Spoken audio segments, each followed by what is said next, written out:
Welcome back to Adventure Hook, Fire and Sand, a game that we're running here at Adventure Hook.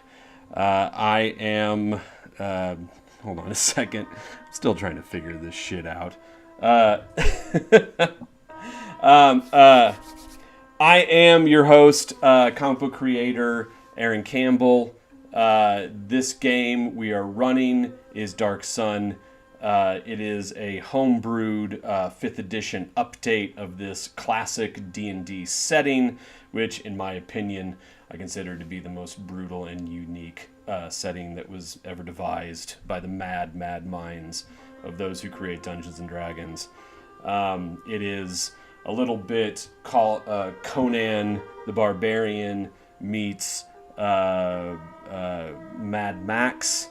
It's a little bit Dune meets Game of Thrones. It's set in the world of Athos, where there are vast stretches of sun-scorched wastelands separating the great 7 cities ruled by Sorcerer-Kings.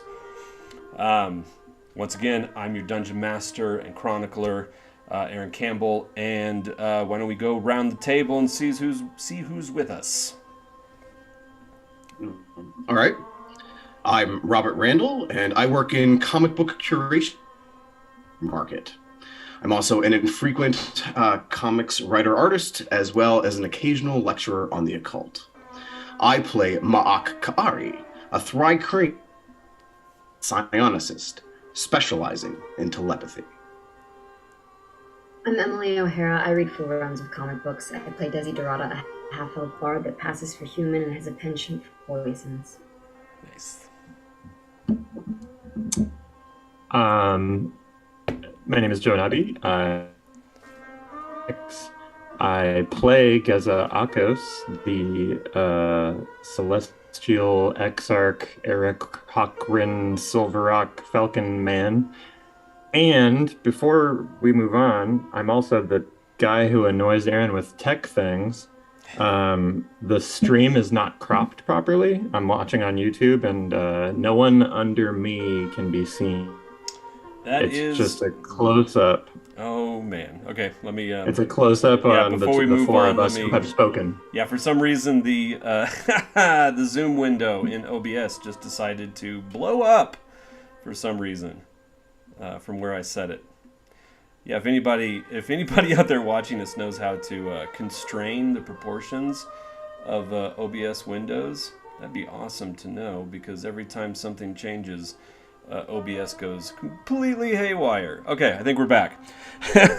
Sorry about that. Season 2. Yeah, Season 2 off to a great start. Okay. Okay, I'm Mark Andraco, writer of stuff including comics, television, and film. I play Char, a fire exarch dwarf. Hello, I'm Taylor Casella.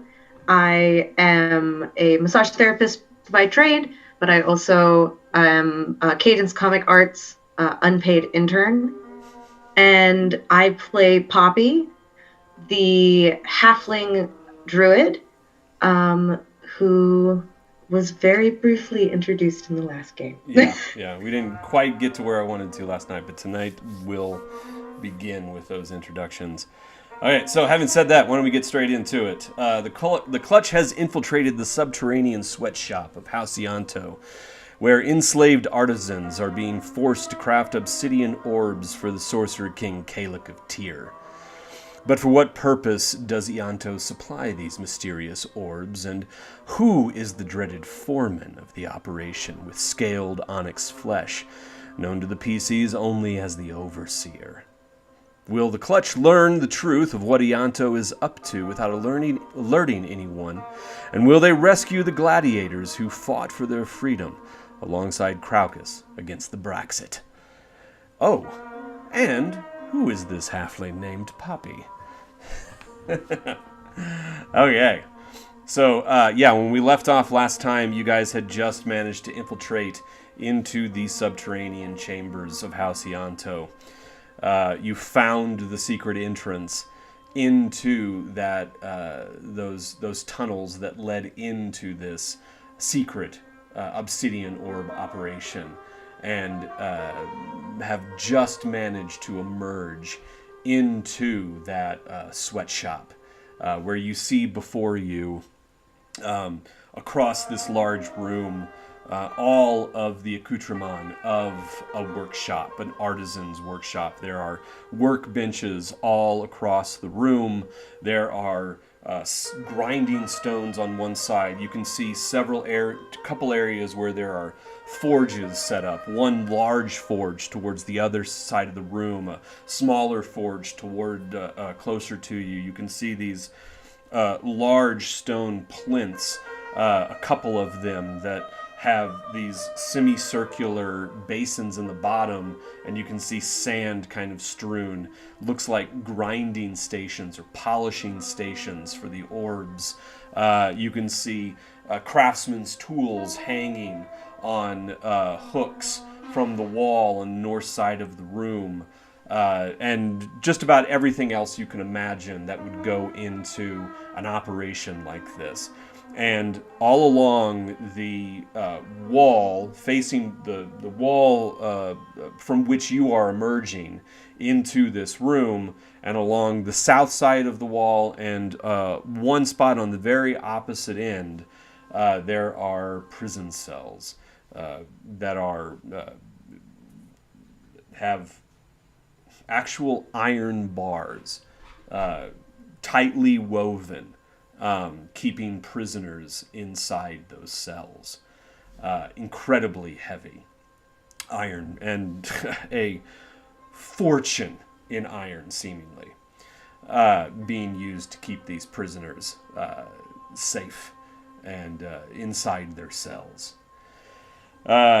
Along the at the far end of the room, there is a stairway that goes up to a second floor catwalk that goes all the way around the circumference of the top floor, and you can see one bridgeway that goes across towards the other side of the room. You can't really get a good glimpse up into the upper floor of what might be up there. It's very dark on the second floor. There are a couple torches burning in braziers on the north wall in this room, casting oblique shadows across the entire space. So I believe it was Desi who was first entering into the room. And when you get a look in there, why don't you go ahead, Desi, and give me a investigation check. What am I looking for?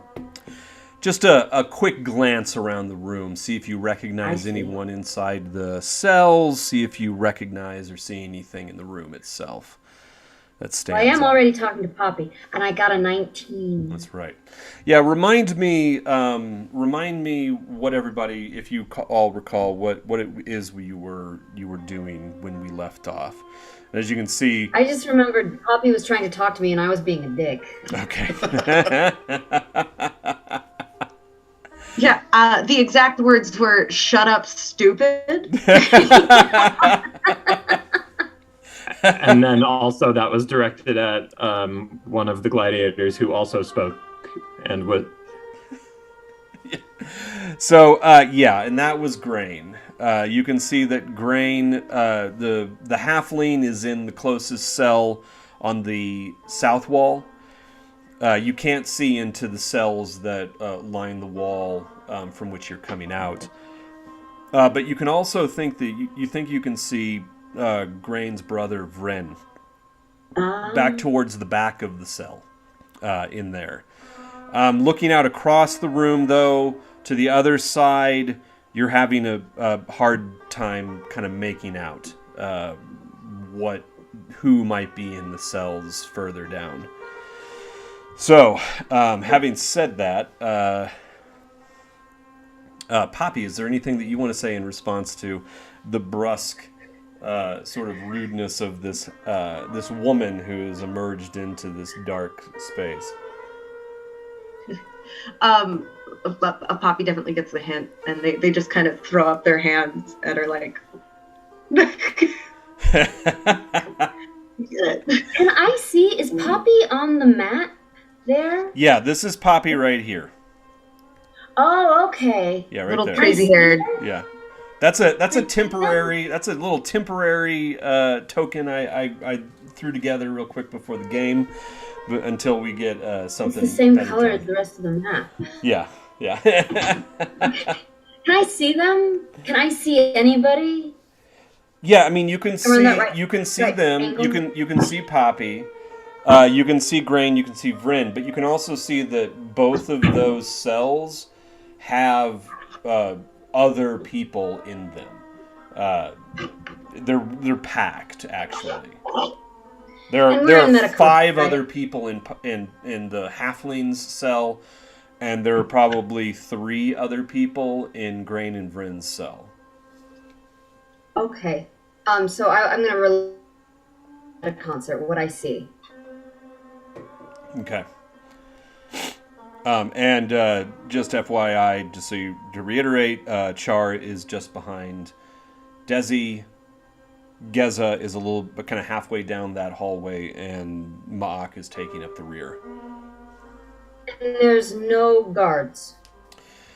If I recall right, there was a guard as you came down, but they are... Ma'ak is standing in front of that guard, and that guard is asleep. Yeah, I mean... So he's watching that guy. Yeah, the guards that you've passed so far tonight have all taken advantage of the festivities and, dipped their ladle quite a few times into the company wine, so to speak.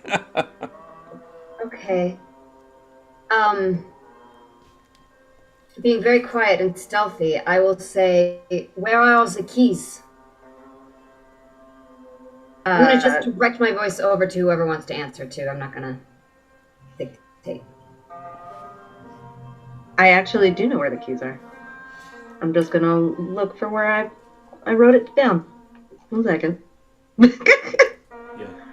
you can also pull up your, because it's all that was. Yeah, you if you want to just pull up your messenger. Yeah, no, I wrote it all down. Okay, cool. Old school pen and paper. Yeah, I like a notebook, Remember guys. better, in theory.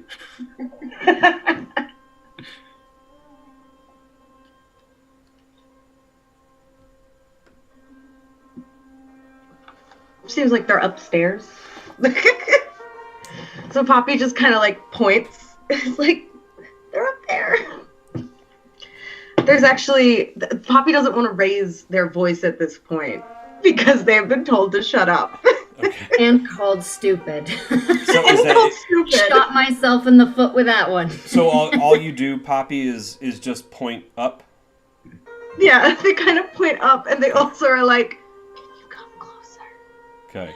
So I well- will. Well, hold on, because Grain doesn't hear obviously Poppy do this, and the neighboring cell can't see them do this, and Grain actually goes. He like grabs hold of the bars, and whispers, "Upstairs, it's levers." Did he say levers? Levers? Did you all hear levers?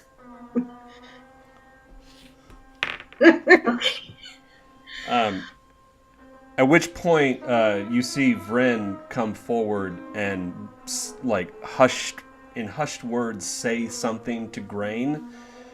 At which point, Grain goes, "Oh," and he covers his mouth right after he says that to you, and then he goes to you like,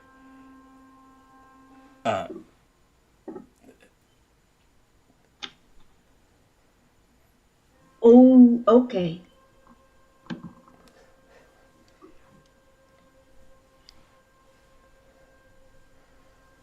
You weren't big enough on my screen for me to catch that. He basically, give me an insight check. Our charades check? Do we have Yeah, a we had a charades charades check? Yeah. A performance check. That's what that would be. Yeah, comprehend languages, something. Ooh, I got an 11. Oh no! I mean, he's Make me a cup of tea. yeah. Yeah.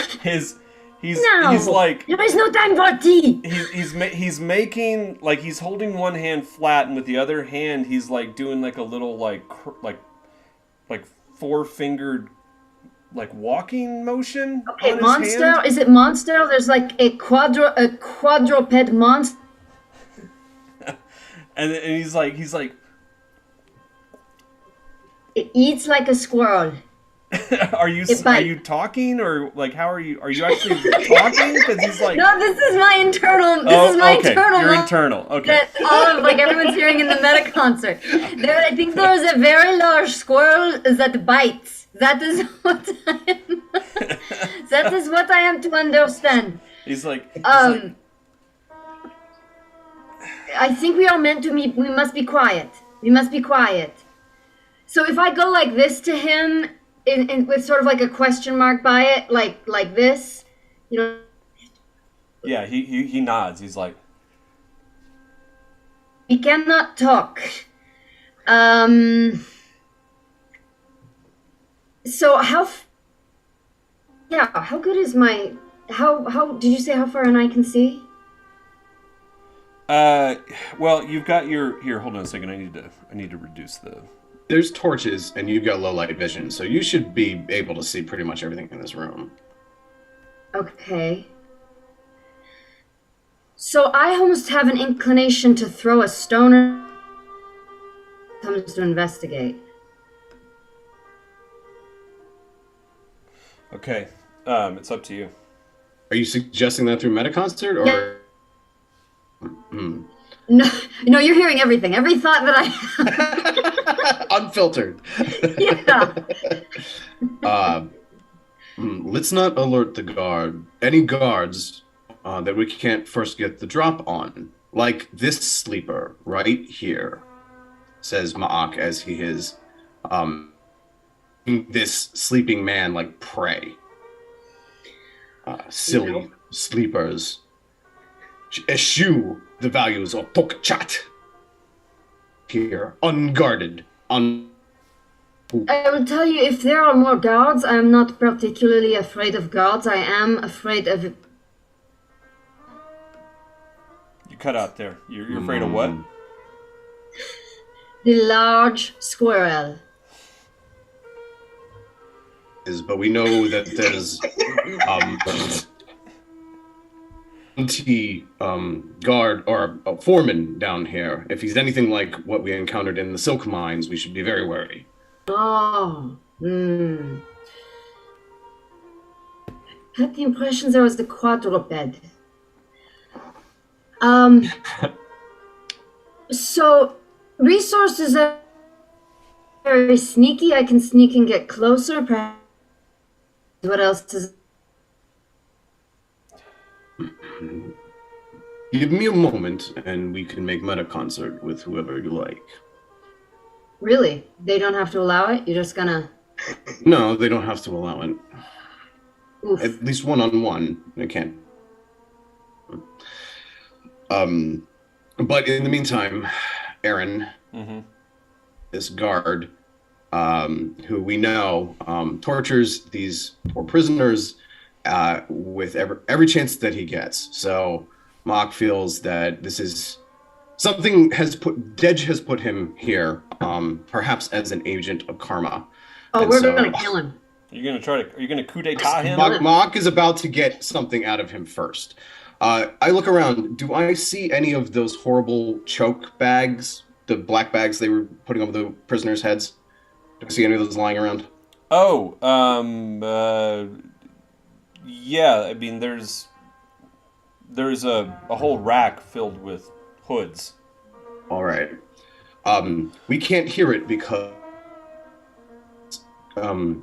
area of silence, gesture, and use it locked or learned. Real quick, like, is everybody else hearing Rob clearly? Because it's cutting out ridiculously on my end for some reason. Damn it. They're all fine, man. Yeah, let me try something. It's gonna suck if I have to do this, but I'm gonna turn Headphones? off. I'm gonna turn off Sirenscape and see if that is interfering. Yeah. I think it Alternately, might be. you could try headphones. Mm. Maybe it'll just isolate so there's not reverb coming through your speakers. Well, no, I'm not getting reverb. It's just that he's cutting out. Everybody keeps cutting out. I hear It you just goes cut silent. in and out when you talk. I think it's the same thing. Okay. Yeah, Yeah, everyone else has been fine for me Okay. so far. Okay. that's why I think it's your sound speakers picking up your music.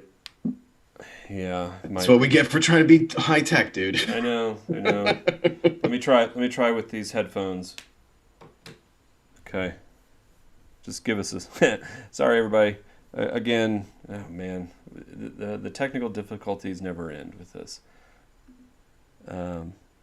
Okay. I can hear you guys in my ears, and let's see if we can play Sirenscapes and make it all work again. Okay, Doug. Rob, can you repeat what you were saying?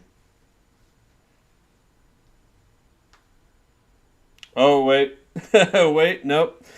Hold on a second, because that just silenced your entire channel. Not going to be able to do headphones. Yep. Okay, nope. I just realized that the sound capture that was coming through for you guys was not picking anything up as soon as I put my headphones in. So I'm just going to turn off Sirenscapes for now, and we'll just okay. Sorry about that. Okay, Rob. And of course, I can't hear anything that anyone is saying. Oh my god. I'm going to lose my mind. Hold on a second. Okay, now you're back. Okay, Rob. All right. Are we good? Yeah, we're good. Right. Jesus fucking. One more time. Yeah. Okay. All right. So, again, we probably wouldn't be able to hear it because of Gez's magical cone of silence. But Ma'ak will make a gesture, and suddenly space will fold, and Hoods suddenly vanishes and teleports around that guy's head. Okay. With the drawstring yanked tight, and Ma'ak will move to overpower him should he struggle. But basically hold him down with his 4 arms. And, well, actually, I would say hold him down with 2 of his arms, and with the other 2 would basically start to throttle him with his own choke hood. Give me a grapple. Happy to. And that is probably the rudest awakening a person could hope for. So, sorry, how do I make a grapple check? I got to do what? It's an Base opposed. attack or what? You're going to use athletics versus their acrobatics or athletics. All right. Happy to make an athletics roll. Not the best. Only an 8. Oh, shit. But I mean, he's asleep. Do I get advantage? Yeah, I'll give you advantage on that. All right. One more roll. Try again. All right. That's better. That's better. A 19. Dirty Okay. 19. Yeah, he starts to and starts to struggle, but you manage to basically pin him back into his chair and keep him from moving. Mm-hmm. Feel what you and tell me where your master is, and I will show. Oh, okay. But I've made meta. Actually, it's probably no. He'll keep it up. He'll keep meta concert up. He'll just have this guy join us. Okay. Now he's in the meta concert too. They can hear his whatever he projects. Tell us where your master is. Here, Rob, hold on, the because Joe's Where- just. Hold on a second, Rob. Joe's informing me that we're having technical issues on the stream. I don't know what's going on. Give me just a second. I found a way to write text that Aaron can read. Aha. YouTube chat for the win. That's why I had those killed sound. Well, I have no idea. So- I have no idea what to do. Yeah, That's- I mean, And I'm your still. microphone only. What's that? So you can't even The hear sound us? source is only Aaron's microphone. That's why everybody else's voices are echoing because it's room sound. So when he put in headphones, it killed our ability to be heard because it was no longer picking us up echoing in the room. But it's still. Hold on a second.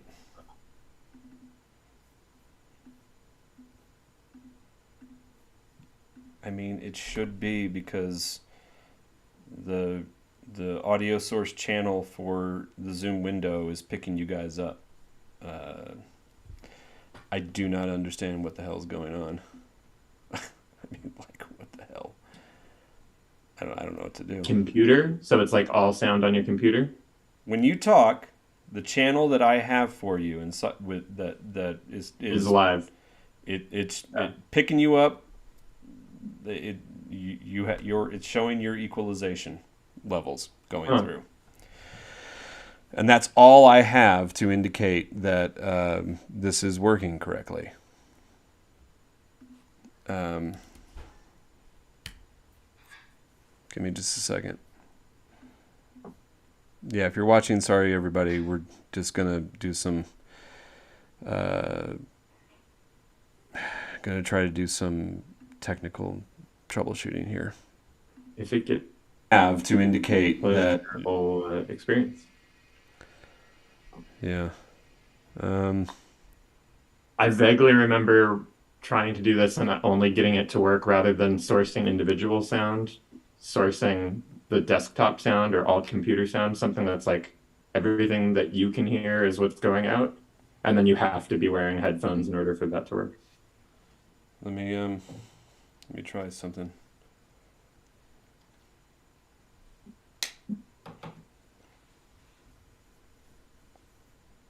Okay. Yeah, let me try creating a new new source to pick you guys up.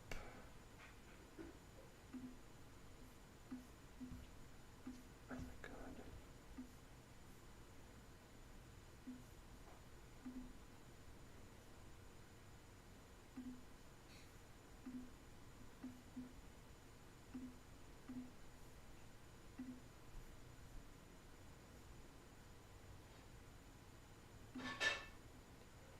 Okay, you want to talk? Nope, not capturing anything.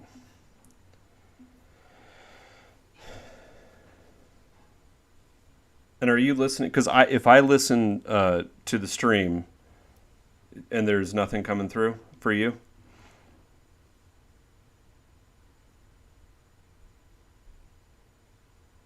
Okay, yeah. Okay, so that's no point doing that.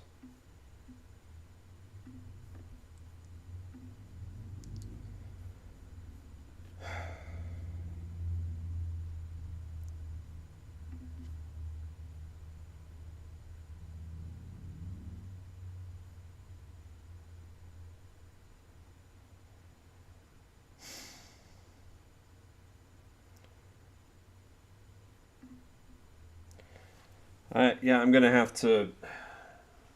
Hold on a second.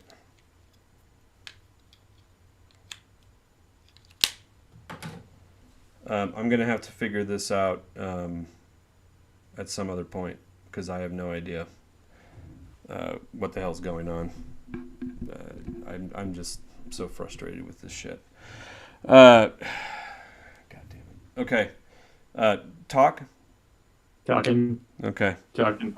All right. Well, for now, if you're watching, sorry, this is what it is. If you have any suggestions about how to capture Zoom audio where I can still have headphones, like, please put it in the comments.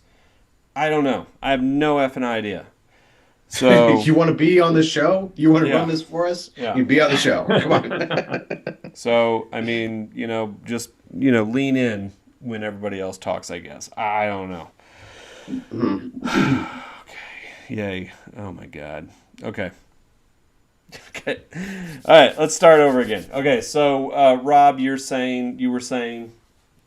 Okay, well, let's just summarize what we said last time, right? So, Ma'ak uses a new ability, Mystic Displacement, and he teleports one of those choke hood bags around the head of this sleeping guard, moves to him, grapples him with his two main arms, and uses with the choke. In the meantime, he has made meta concert with him, and in an interrogatory voice, has demanded, "Where is the bottle him to death?" Okay. So we'll see if he Give me an intimidate answers. check. Okey-doke. Intimidate. I'm not. Monarch's not particularly. I mean, I'll But, give you a 7. I'll 7? give you advantage since you have him in this compromising position. Yeah, sure. No, that's cool. It may not matter. Oh, a nat 18 for an 18. Oh, nice. Okay. All you're able to get out of him, because obviously his psychic state is reflecting the chaos of his physical state, is it's inside his head, so it's not. You don't hear him actually like that, but you hear overseer, not here. Too bad for you. Proceed to kill him. Okay. If anything, Aaron, this may be an opportunity for his mandibles to inadvertently or begin to salivate. Who can say? Yeah. Well, Oh yeah. this is about Ma'ak leveled up ability as well. Yeah, so that is interesting. So as you're hovering over this guard, choking the life out of him or attempting to, and pinning him back to the wall, for the first time, there is a wetness inside your mandibles and a taste that you've never tasted before, coming from that saliva that's new, and it is hot and spicy, and doesn't sting, but you can feel the heat of it. You can feel and there's an aha moment. I won't even make you roll for it, but in that moment you start to realize your venom has come in. At last. Finally! Ma'ak is a big boy today. Become a man. In a way, yes, Ma'ak has become a man. So what do you do? Give me a... It's not probably not my turn anymore, but Ma'ak will move to bite the guard. Okay, well, he is... We're not going to... Because we don't really need to roll initiative for this. He's going to... You can feel the guard begin to struggle desperately against you. So he is going to attempt to get out of your grapple. So Sure. It's going to be an opposed check, so you need to give me an athletics check. Okay. Oof, not so great. A 12? You manage to keep hold of him as he Nice. struggles, All right, excellent. struggles wildly, and it's like, so your turn. Or actually, let's jump over to the other. I don't want to take everyone else's turns. Let's jump over to the other group and what's Desi and actually let's jump to Geza. What's Geza doing?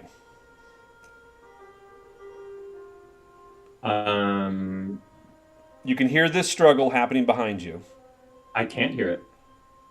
N- No one can hear anything. Yeah, there is no he's got sound silence up. being Oh, that's created. right. That's right. Never mind. All he has heard the demand and the overseer not here, and then too bad for you, and that's about all he knows. Yeah.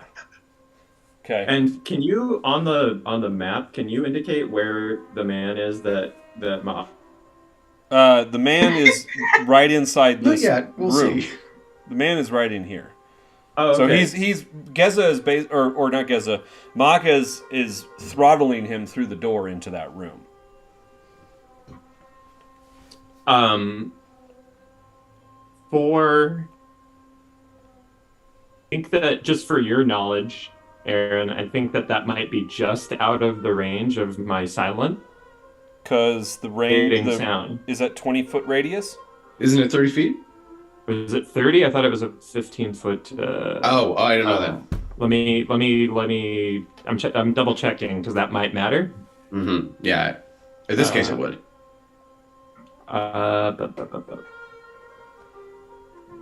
Okay, 20-foot radius. Okay, cool. They're just Yeah, inside my silence radius, so they're not making sound. Yeah, I mean, like, I don't know. I think the guard is Mark would outside. actually maybe even push him into the corner just to keep him quiet. Yeah, you could realize quickly that you're just outside the radius, and you can force him over into this area. So you're just inside. Anyway, right? Yeah. I mean, so sure. Just for your all's knowledge, yeah, that silence ends pretty much at. Looks like. It ends right at, well, Desi's outside. Well, it ends right behind Desi intentionally, so that Desi. Yeah. In the other direction, probably halfway into the struggle, you know. Yeah. Gaza. He doesn't want to disturb Desi's ability to hear anything or whatever, so he's just waiting from somebody to do something.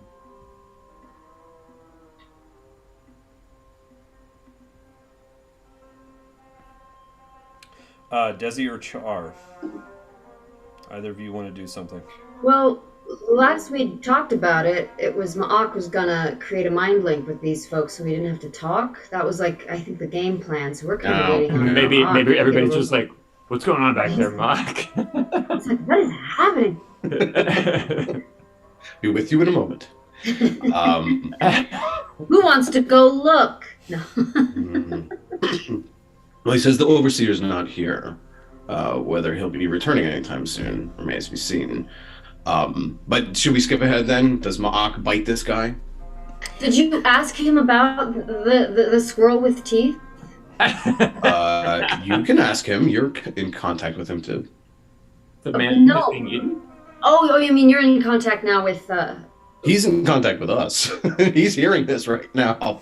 Oh, he is? Okay. Yes, he's hearing us talk about him as he dies. I would say, what else is guarding? What else is guarding this space? Do you let up at all, Ma'ak, when this is asked? Yeah. I'll stop pulling on that drawstring because I actually kind of want to paralyze him now. Or see if it'll work. I'll see if it'll work. Says, and inside the psychic space, he says, "Let me live. I'll tell you." Okay. Okay. As saliva is like dripping on his forehead. Look, if he's paralyzed, he is still alive. He looks up, or well, he's under the hood, so he can't look at you. Mm-hmm. But yeah, he doesn't know what's happening. He says, "Dark Green, I know your people believe in honor of some form. Your word."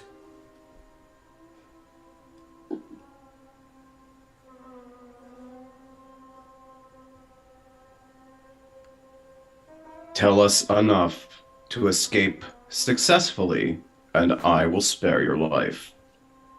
Only if. I'll tell you. And I will basically haul him up and basically guide him, like, I don't know, just shove him in front of us between me and Geza now. I'll keep the hood on him, though I assume he's not going to reach for it. But if I have to, I'll actually keep one claw on that, just so, you know, I have a hold of him, so to speak. Okay, so you push him in front of you, and you head towards Geza? Yeah, I'll head towards all of them, actually, yeah, but Geza will be the first one. Okay, so we'll just put you there, basically with the prisoner in front of you. And he tells you, there's Bosrogs guarding the chamber. 3 of them. They're devilish little blighters. They can hear. They can hear better than any of us. You make a peep, and they're gonna start squealing. Make a sound, they'll start squealing. Where are the Bosrogs? They're inside that room. They like to... Picture the room in your mind. He says, listen, I can't tell you exactly where they are. They like to hide in dark places. You can't see them, but they're watching you. They're always watching you. They'll scutter out from under a table or from behind a bench or somewhere. Nearly knock you over. How do you neutralize them? I don't know. They don't bother the guards. But So they won't bother you? no, they shouldn't. Then you will neutralize them for us. You are starting to show your usefulness. Prove it. He says, I'll at least try to draw them out, but they listen. I can draw them out, maybe, but they don't bother guards, but they also don't necessarily listen to us. Down here. Geza just starts clapping his hands in front of the man. Can he see this? He's got his head covered in a sack. Oh, okay. The sound won't be an issue. Okay. Are they all that's down there? In that room right now there are, but there's the Overseer's guards, his new guards. And where's the Overseer's guard? I don't know right now. Sometimes they're upstairs. There's a room up there we used to cycle through. There's just give me a second. There's 3 rooms upstairs. One of the rooms is for the Overseer, the other 2 are for us guards. We used to cycle through them, like we would be on shift. Some of us be stationed down here sometimes, and so we would just use those as our quarters for whenever we were put down here. But I don't know, in the last few months, or month or so, one of those rooms has been given over directly to these new guards. I don't know their names. I've only ever even gotten just rare glimpses of them. They're always like robed, heavy robes. But one of those rooms is for them, and there's always at least one of them up there. They're always making sure to keep out for the or guard for the levers, and also guarding the Overseer's chambers. The levers that control the doors to the prison cells. But if they're not in here, they're going to be up in the beast pits. The beast pits, eh? Where they keep the Braxat? Yeah, yes. And there's this other creature that they have up there now. I don't know. It's some kind of lizard thing. It's a nasty piece of work. It showed up a few months, like maybe 2 months ago.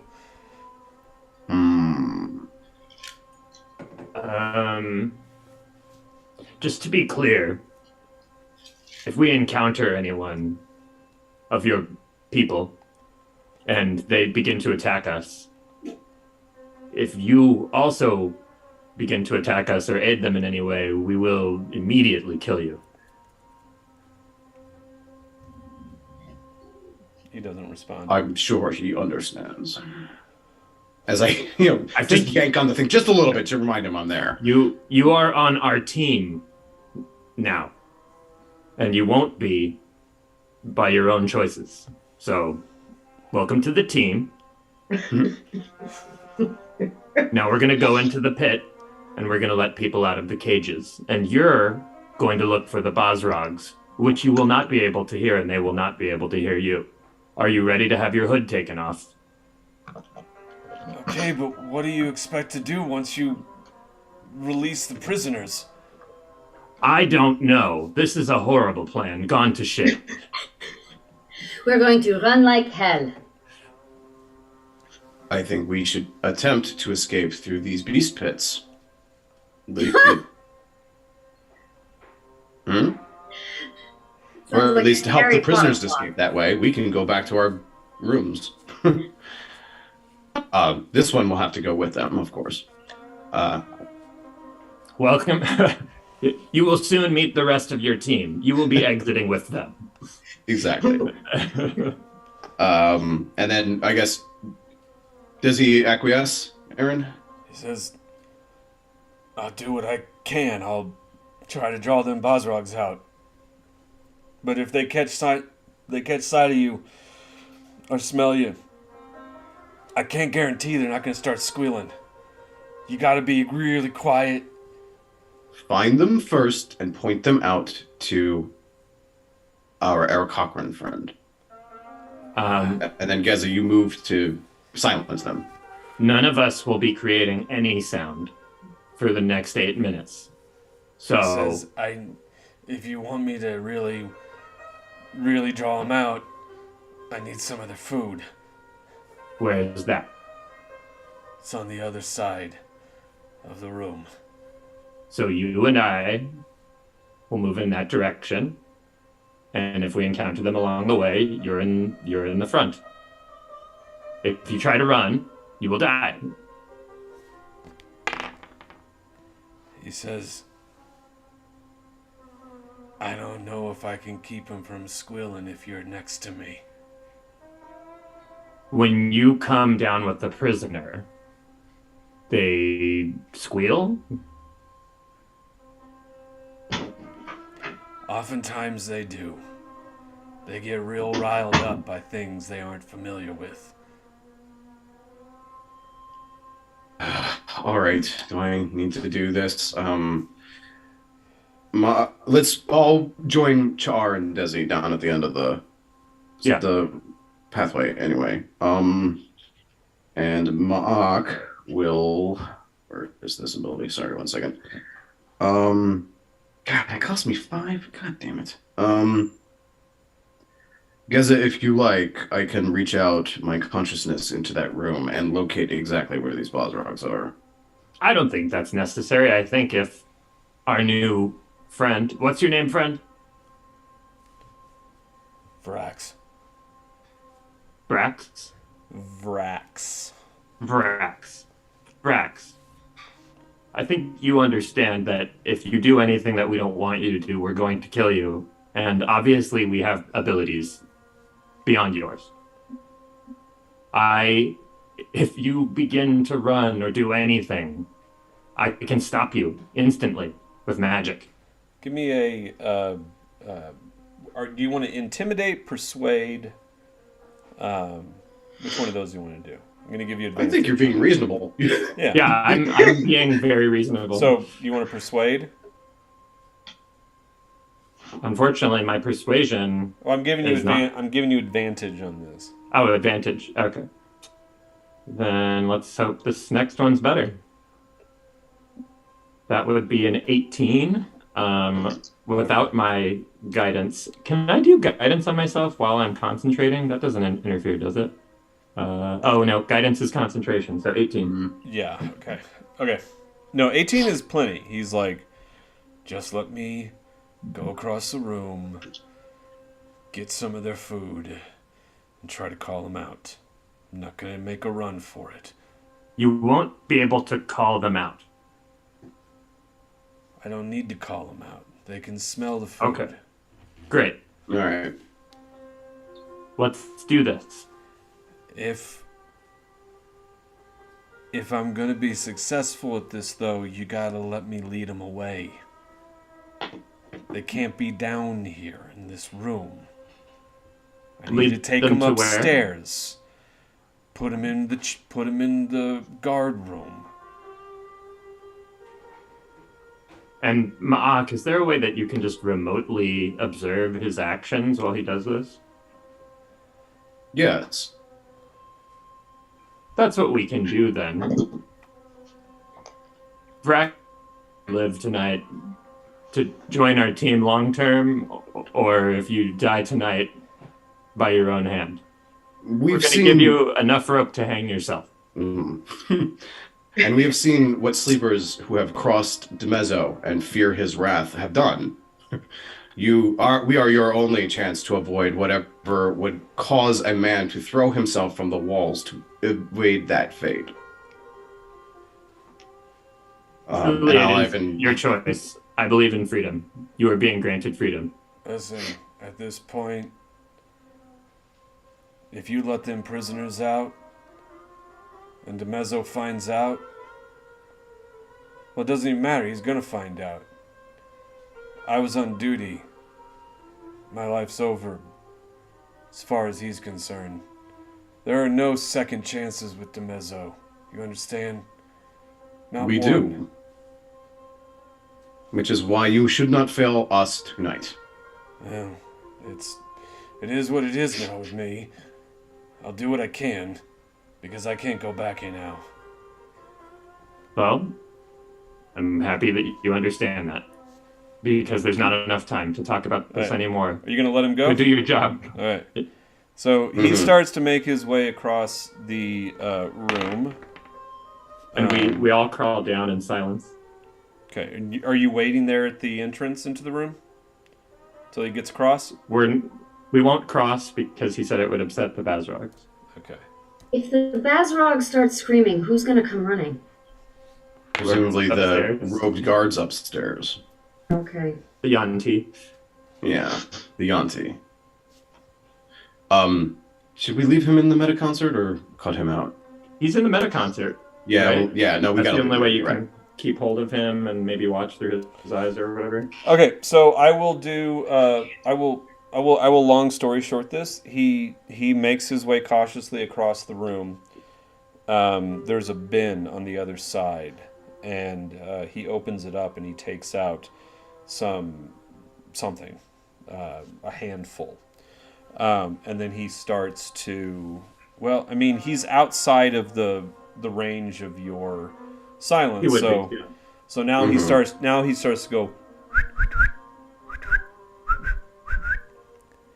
Hey, food, and he starts to kind of like wave it around in front of him, and almost immediately, hold on just a second. Sorry, Poppy, we're coming. Oh no. Okay, so almost immediately there is a little shape that scutters out from beneath a workbench, real close to him. And he feeds him, and he bends down, and you can hear him whispering something to the creature. And how does he do this? Because he's got 3 of these. He ends up doing this one by one. So he picks the Bazrog up, feeds it, and then carries it upstairs. And it's a few moments. You can hear him. You can hear his feet creaking along the wooden catwalk or Bazrog walk above. We can't hear it. Well, that's right. Sorry, I keep forgetting that. Yeah. At any rate, he goes in. Can we see the levers from here? No. Okay. But he communicates back to you, says, okay, the first one's in the room. Well done. Comes back down, starts waving his little jerky or whatever the fuck he's got around. And this one takes a little bit longer, but eventually you hear some commotion, and one scurries out and then starts leaping up on his leg. And he's like, back down, you cursed thing. And a few more moments go by, and that one's off. Nice. And then the last one doesn't seem to be interested in his food. Because he starts wandering through all of these... I just gave away where it was. I'm going to have to move that. All right, well... Ignore that I just showed you where it is. It's somewhere else in the room. I accidentally revealed it, but it's going to be somewhere completely different in the room. But yeah, he starts wandering through the tables, and then when he gets into your sphere, it's like... And then he's like... And he's waving it around. Can't seem to get that last Bosrog to come out.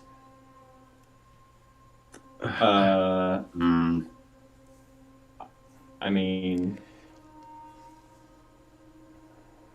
in Metaconcert he says, This last one's always been a stubborn piece of shit.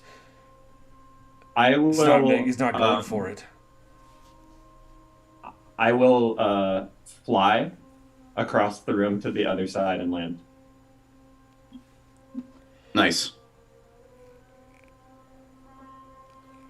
That way you're blocking any sound going upstairs, right? Or, well, but it's an open room. I'm not going to be under the table. If it smells me, it won't be able to spot me.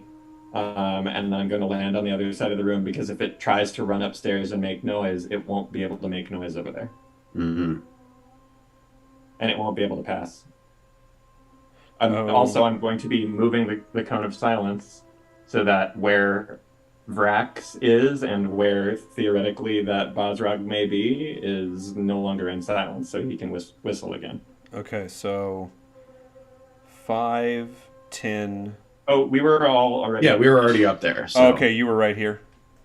Yeah. Mm-hmm. I mean, in theory, we're allies. We can move through each other's squares, so he can start from Desi's square. Yeah, we were all just right up at the edge watching. Mm-hmm. Okay, so you were here. So we'll go 5, 10, 15, 20, 20... Wait, no, it's hard. 10, 20, 30, 40, 50. Yeah. So you're able to get to there. Okay.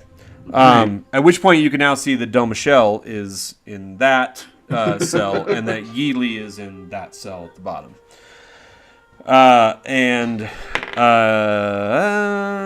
Okay.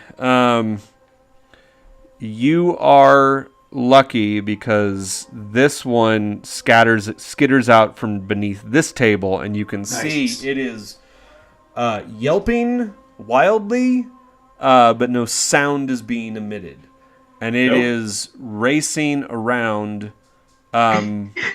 Give me an initiative check.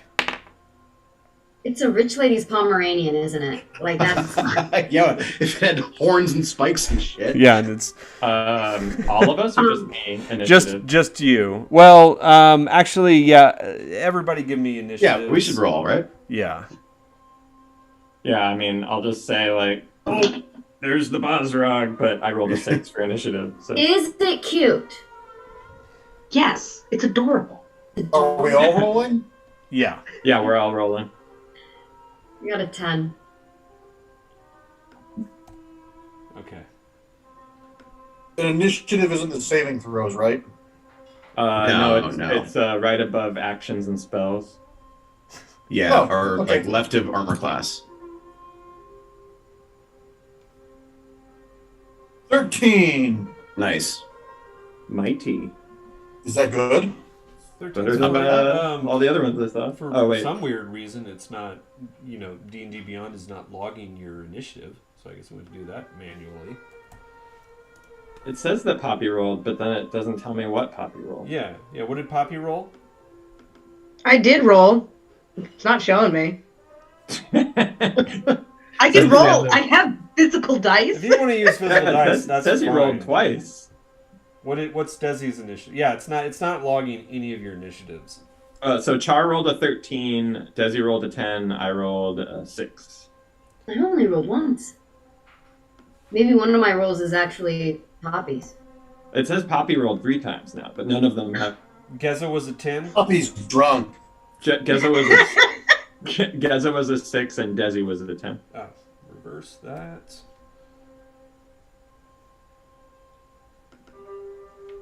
What did you roll in the real world, Poppy? I rolled a 21. Oh, shit. Nice! Even though you're still behind bars, but yeah. You'll be able Yeah, to... I can't do anything. Yeah. Oh, I see it! And what was my ox? That's just your anxiety score. 18 for Mock. Okay. Anxiety, 21. Anxiety, yeah. Okay, so You get anxious before anybody else. Poppy, go ahead and give me an Arcana check 10 plus. because you're the first in initiative order. It's an 11. Okay. Come on. You got it, man. 11. You're not really sure what the hell is going on out there, but you know that some kind of giant bird thing just flew across the room. And as it flew without sound of any kind. But also what you realize is as it flew, like this weird zone of muffled sound like followed it, like because it made no noise, and you can see that Bozrog over there bouncing up and down. It looks like it's barking like you've seen it so many times before, but there's no sound coming from its maw. And it gives you a sense that you might be able to actually speak, even if it's in whispers now, to these people out loud. Okay. So I don't know if you want to do anything with that since you're first in the initiative order.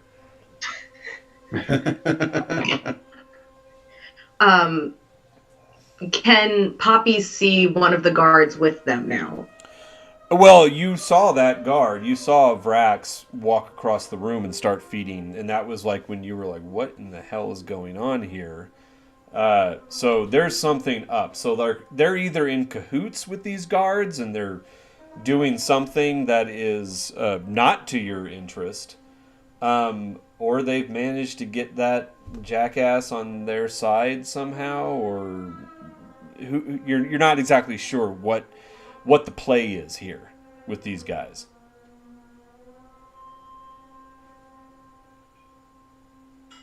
Like he's happy about what he's doing. Wait, say that again because you cut out on me. Can I make an insight check to see if the guard is happy with what he's doing? Yeah, Does yeah. he seem... Yeah, go ahead. That is a that is a 22. Oh yeah, no. You can definitely tell that the guard is definitely being coerced into doing this. So at that point, they just kind of hang back. They're like, things are happening. I've been told to shut up. Okay. All right, Mock, what are you doing? Do I see that Bozrog? Yeah. I will throw 2 Chachkachas into it. Okay. I'm going to put you up here. You're able to move through. We're going to say that you were basically at the back, but you're able to move through their space into the room. Very cool. Give me good. Give me that. This is probably the first time Poppy sees my. It is because of how densely packed this room is with shit. It is going to have half cover. Sure, that's fair. All right, so Which this 7 foot tall, 11 foot long mantis man emerges from the doorway. I have 2 smoky quartzy crystal like shurikens like that have like 3 points, and I hurl both of them in this over under sort of technique. So 2 attack rolls, right, Aaron? And Yeah. sorry, are you accounting for the cover or what? I'll just give you my numbers and you tell me if I hit. Okay, so I can't. And to tell you the truth, I can't remember what cover does. Let me.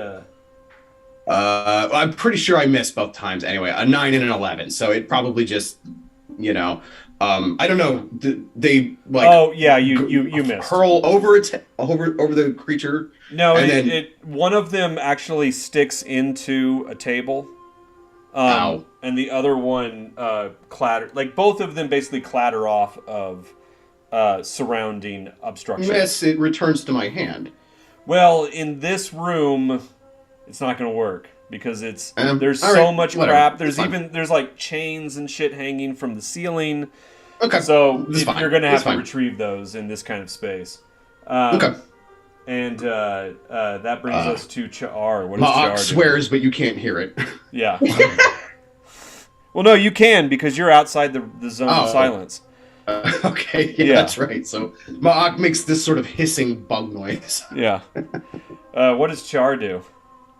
What would be the best thing for me to do? Guiding bolt would be easy and wouldn't light anything on fire. Okay, then I'll guiding bolt this motherfucker. Nice. I waited a half an hour before we started to swear, so. Yeah. Thanks, dude. Yeah, let him fly at this point. So, what do I need to roll? You can it's move under in your spells. Yeah, you can. Does guiding bolt have a requirement? You're just gonna have to click on the plus whatever there's like a plus number. Mine says plus. Wow, that hits. I got a 25. Ooh, 25. Yeah.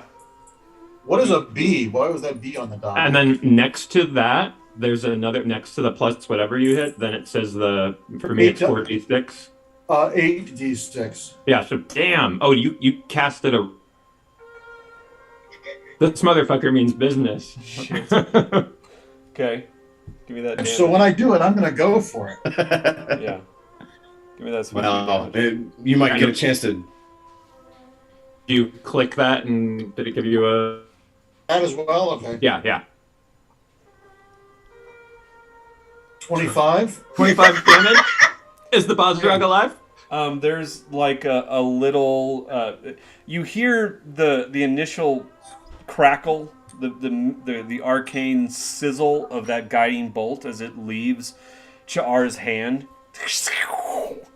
and but then it immediately enters into that zone of silence, and there's a flash, and all that's left is a little black pile of ash on the ground, and you can even see like it's like it's like National Lampoon's Christmas Vacation with the cat. Like there's just like this little four-legged stain on the ground.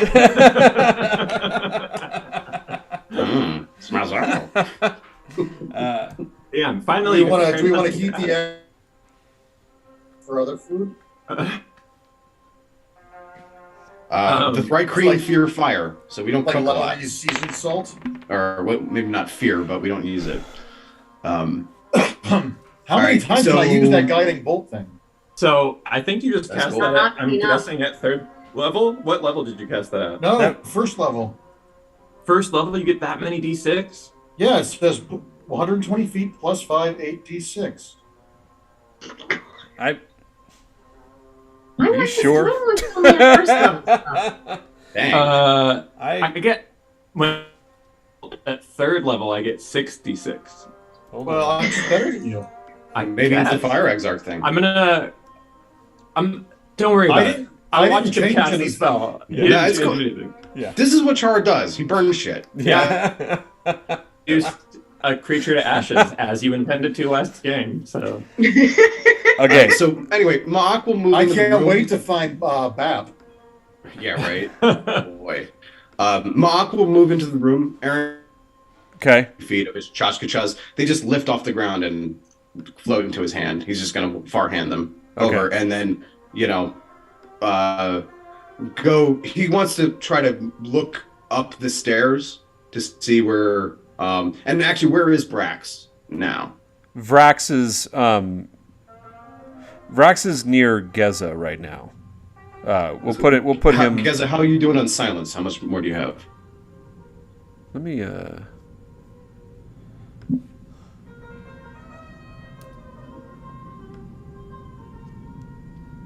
What the hell's going on here? What's that? sorry, I was muted. How long did it take him to take the 2 Bosrogs upstairs?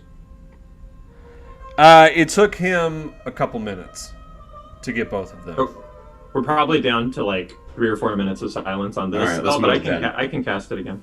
Yeah. Okay. We'll say it Did- was 3 minutes total to get the first 2 Bosrogs upstairs. Okay, so then we're down to 5, right? Yeah, we would Yeah. be but Thereabouts. then there was this interaction, which would have been another minute. So, Well, I Okay. mean, this All right, we'll say- interaction was just a round. Okay. Well, did Varax share his memories of the room with the levers? Do we know where we're going? Oh, If we're you haven't asked him where the levers are. all right. Well, now I will. Lead us to the levers to open the cages. Yeah, he says that they're upstairs on the wall. There's 4. Lead us. He says, And okay. Mock makes his way that way. Okey-doke. Are there people in those rooms? He tells you, I'm pretty sure that there is one of the overseer's new guards. The Yanti? there. We're about to make some Yanti Wait, stains. did you say that word in Metaconcert? yes. I guess you did. He says, Yanti. They're not Yanti. You mean like Yili?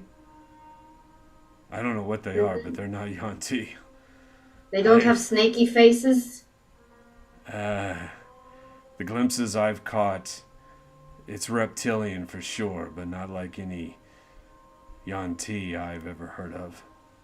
Picture the memories of them in your mind and share them with us. You get it's really spotty, and the closest thing you get to is like he relates to you like the head of an onyx. Weird. Like a long like lizard-like snout. So not snake people, like lizard people. Yeah, it's like more like lizards, like, and then the other image that he gets are like geckos that you might see scuttling around on the ground. But like that's like that head. But you also see flashes of images of like scaled flesh, but it's like mottled and deformed. Like it's discolored, like it's pinkish, but it has like these hues that are like different colors, like greens and reds and whites. Yeah, he says if they're Yanti, that like, and he tells you, like, I'm telling you, like, if they're Yanti, they're not like anything I've ever heard of, and they're definitely they not like strong with Healy. What are their capabilities? I don't know. They just lurk around now and then, and they haven't done much. We don't mess with them. We keep a wide berth from them. When they come in, like, yeah. Have you ever seen what happens if someone crosses them, a guard or a prisoner? No one's done that yet. Why are you so frightened of them? What is their behavior? What is it they do that makes you so frightened of them? Is it their station? I don't know. They're like the overseer. They're mysterious. I don't know. They're creepy as shit. They stare at you with these, like, underneath these big hoods. You can just barely see their snout peeking out, and they have these eyes that pierce at you. I don't know. And they're lanky. They're long, and the green one is probably 8.5 feet tall. I don't know, it gives me the creeps. They give me the creeps. Can we see the prisoners' weapons, like Yili's longsword or any of the weapons that were taken off the dwarves? Can we arm the prisoners, even through the bars? There's no weapons like that. I mean, there are stone axes and tools that could be used as impromptu weapons down here. But All right. So while this is going on and this guy's yakking about the overseers or whatever, Ma'ak is moving about the room and using far hand. He can lift 5 objects at a time. So he's just picking up an axe, putting it in that cell. Picking up an axe. Here you go, dwarf. Here you go, Poppy. You can, here's a dagger. Whatever. You can lay them. And just arming all the men. You can lay them in front of the cells. They won't fit through the bars. Yeah. Yeah. Good okay, so heading upstairs. Is this something Yeely would know something about, these lizard people? You want to ask her? Yeah, I'll go over to her cell and say, we're trying to get you out. Tell me what you know about these strange lizard face people. Give me just a second. Where the hell are my maps? Why are we fussing so much? We're just going to send Char in and he's going to fry him. Okay. Why are we planning? We have the big gun. You don't plan when you have a big gun. Yeah. Okay, so just FYI, this is the map for the second floor. But you head over to Yeely's cell and speak to her, and she says,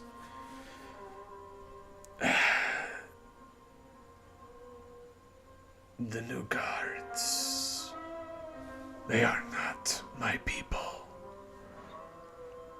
I do not know what they are, but they are sinister."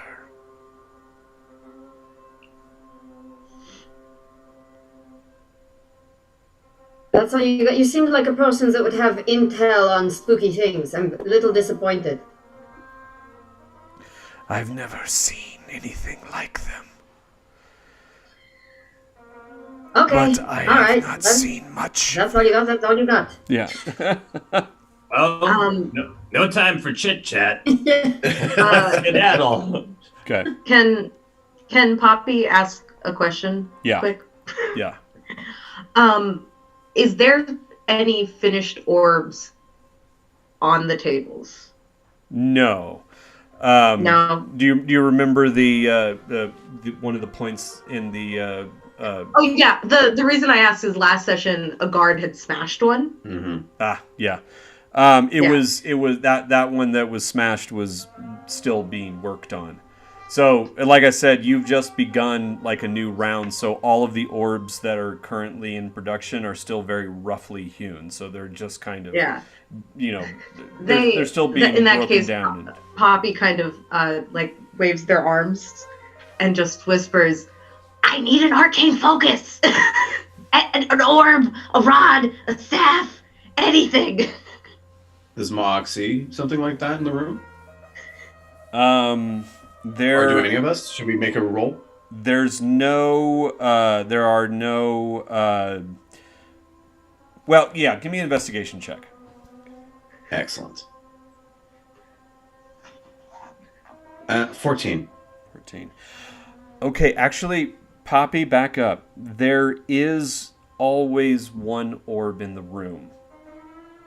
It is the orb used to test other orbs. It's the what is used for the standard. So when an orb is finished, it's taken over to the standard orb and compared for its perfection. So that orb, that is the one orb that is never taken out of the room. And that one is here. So, but you're not sure where it's usually put away. We'll just say you know it's over on the opposite side of the room from you, over by one of the forges. So you could relate that to Ma'ak. Yeah, because Ma'ak, puts a weapon in front of them, and they're like, "I can do something so much better if you guys get me anything I can use as a focus." Yeah. Ma'ak is confused by your words, so he will, just for a moment, end the meta concert with Vrax and connect with you instead. What is it that you need? An arcane focus. A staff, a rod, a crystal, an orb, and there's usually an orb somewhere near the forge that's used as a standard. I just need It's better than a weapon. Can Mock tell that Poppy's a member of the Verdant Revival by their dress? Give me an investigation check because their clothes are very ragged. Yeah, sure. No, that's fair. Oh, not bad though. A 21. Oh, yeah. You can just vaguely make out that they are wearing this piece of ragged clothing that you can just barely make out these tones of blue and green in them, in just little areas where they're not completely soiled. You will hear through Metaconcert the words, "You are loved." Picture in your mind where this orb is kept, and I will retrieve it for you. You are clearly no defiler. And they do that. They picture over by the Can- floor. Okay, Then so great. you Can can Mock do that. find it? Yeah, you can go find that. Now, back to the others. Who's going upstairs? I'm already With upstairs, Vrax. aren't Okay. Well, I? And I'm very sneaky. okay. So give me a stealth check. Are you going? Well, I'm going as well. So are you silence taking will be Vrax with you? happening. You're taking Vrax with you? Mm-hmm. Okay, so he's going to have to roll stealth as well. He does fine. What's your stealth check? 27. Ooh, and Geza? 10, but silence doesn't get advantage or anything? Oh, right, you're silent. So, geez, I can't keep forgetting that. So, I mean, really, stealth is moot at this point. Nobody's up here. I think everybody gets advantage in silence or something. Yeah. So, I mean, you can give that to me. It really doesn't mean much right now because there's nobody up here. So, there's no one to hear your footsteps anyway. And no one to see you. And anyone who might be behind these three doors that you now see up here on the second level on the south side, or the one door that you see on the north side, they wouldn't be able to hear you anyway. But you can now see the Desi as you get to the top of the Basrog walk or the catwalk, that there is a panel with 4 levers up ahead past this first doorway right here in front of you, and of course this catwalk that goes across the top of the pit. So, in Metaconcert, I talked to Vrax because I don't know that Vrax is disconnected, and I tell him go over to the things. Okay. Yeah. So Go he pull goes those. through. Vrax, go pull those. Okay. Open them. Don't Vrax. just pull. Vrax, why are you ignoring me? He walks over. He walks over, and Wait a minute. Wait, Vrax can't hear me. Oh, I'm Oh. speaking with this halfling. yeah. Yeah. So, just for comedic. And Yeah, thank you. Yeah. This is what would have happened. is like- Vrax, why are you ignoring me? I will put my hand on Vrax, and then I will point at them, and now he knows what I want him to do. Mouth the words rude. What the fuck? Okay, so he starts to head your way. Or not head your way, head towards those levers. And passes by this door and gets over, let's see, because he's walking cautiously, so... God, my internet connection is unstable. Jesus Christ. I I think it's been on stage. Yeah, yeah. 5, 10, 15. So he's going half speed, being cautious. So he gets there in front of that door this round. And that breaks, that takes us back downstairs. Char, is there anything that you want to do? Also, I would like to, he's leading, but I don't want to let him get out of the silent zone. Okay. So we'll put you... I need to do. Do you want to stay basically paced with him, Geza? Yeah. Okay. I want to leave him, 20 feet ahead of me. Okay. Right at the edge of inside the silence. Okay. So back downstairs, Ma'ak, you're back here. You pass that orb. Yeah, Char went up with them, so he's with Desi and Guzza. Oh, okay. Right? So you're the only one Yeah. left downstairs? Okay. Yeah, he should be locked and loaded when these lizard guys come out. Okay. But yeah, so Ma'ak will search, attempt to find that orb, and if he can, he will give it to Poppy. Okay, so you give me an investigation check. All right. A 22. 22. Okay, yeah. There is a crate or box, of, chest of some kind next to this larger forge over here on the north wall. Inside that is it's velvet lined, and it has a single recess that is just for that one orb, and then you can see there are slots inside that container that hold like calipers, and these and there's all different assortments of calipers. There are your standard regular caliper that can measure a width, and then there are calipers that are have like these really finely ground arcs in them for measuring circumferences, and there are circle calipers. There's all these different types of calipers, and each one of those calipers looks to be made out of silver. Woo! Like this box alone, these calipers really understand what they're. Yeah. What's that? I mean, these calipers are precision instruments that are probably worth an incredible amount of money. They got to be worth more than just the silver they're made from, right? So, Ma'ak doesn't really know what they're for, but he knows they're valuable to these guys, so he's going to take them. But do I see an orb in there with the rest of that Yeah, the stuff? orb is there in the recess.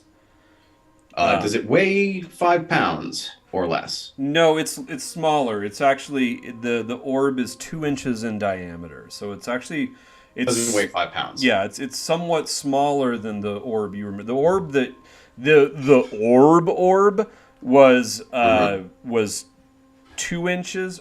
Okay, was 3 inches in diameter. What you do notice, however, is that there is another recess in this box for a larger orb that is 3 inches in diameter, but that one is empty. Could ours have fit in it? It could have fit. It could also just mean that there might be multiple standards for these. That's a orbs standard or something. Yeah. Okay, that's and fine. that standard is not in its proper place right now for some reason. All right. Well, Mark has photographic memory, so he'll Okay. memorize all of this stuff as he looks at it. Yeah. But for the most part, he'll grab that silver stuff, he'll tuck it away, but he won't actually touch the orb. He's learned better, so he'll use far hand to lift it telepathically or telekinetically up out of the box, and then it'll just hover in front of him as he moves over within 30 feet of Poppy and basically lays it on the ground. Well, we'll get to that next turn. Okay, cool. Back up Awesome. top. Let me turn that back on. So back up top, Vrax makes his way to the levers and pauses for Geza and the rest to approach. He looks back to you. Have you reestablished metaconcert with Vrax at this point? I haven't, because I've been keeping it with Poppy. Okay. If you ask for it, though, Ma'ak will look up and he'll switch it. It's fine. I mean, this is what Vrax does. He gets in front of the lever, and he looks back to you, and it's silent, so he said, this is what he does. He goes,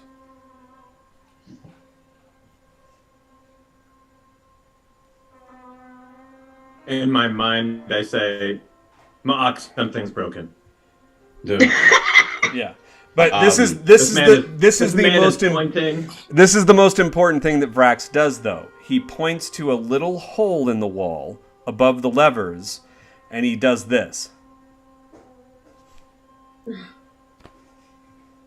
And then he points back to the door where the overseer is, or the door right next to the lever.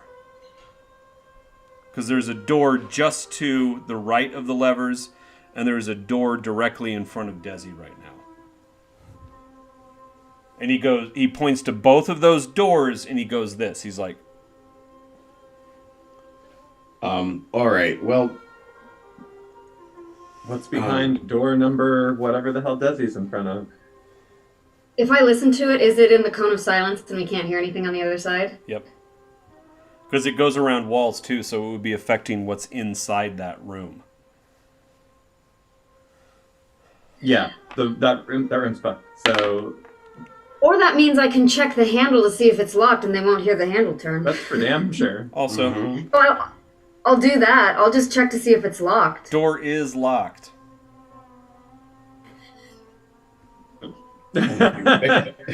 Well, we can still hear each other. I mean, You you're can you're a bard, don't you have thieves tools?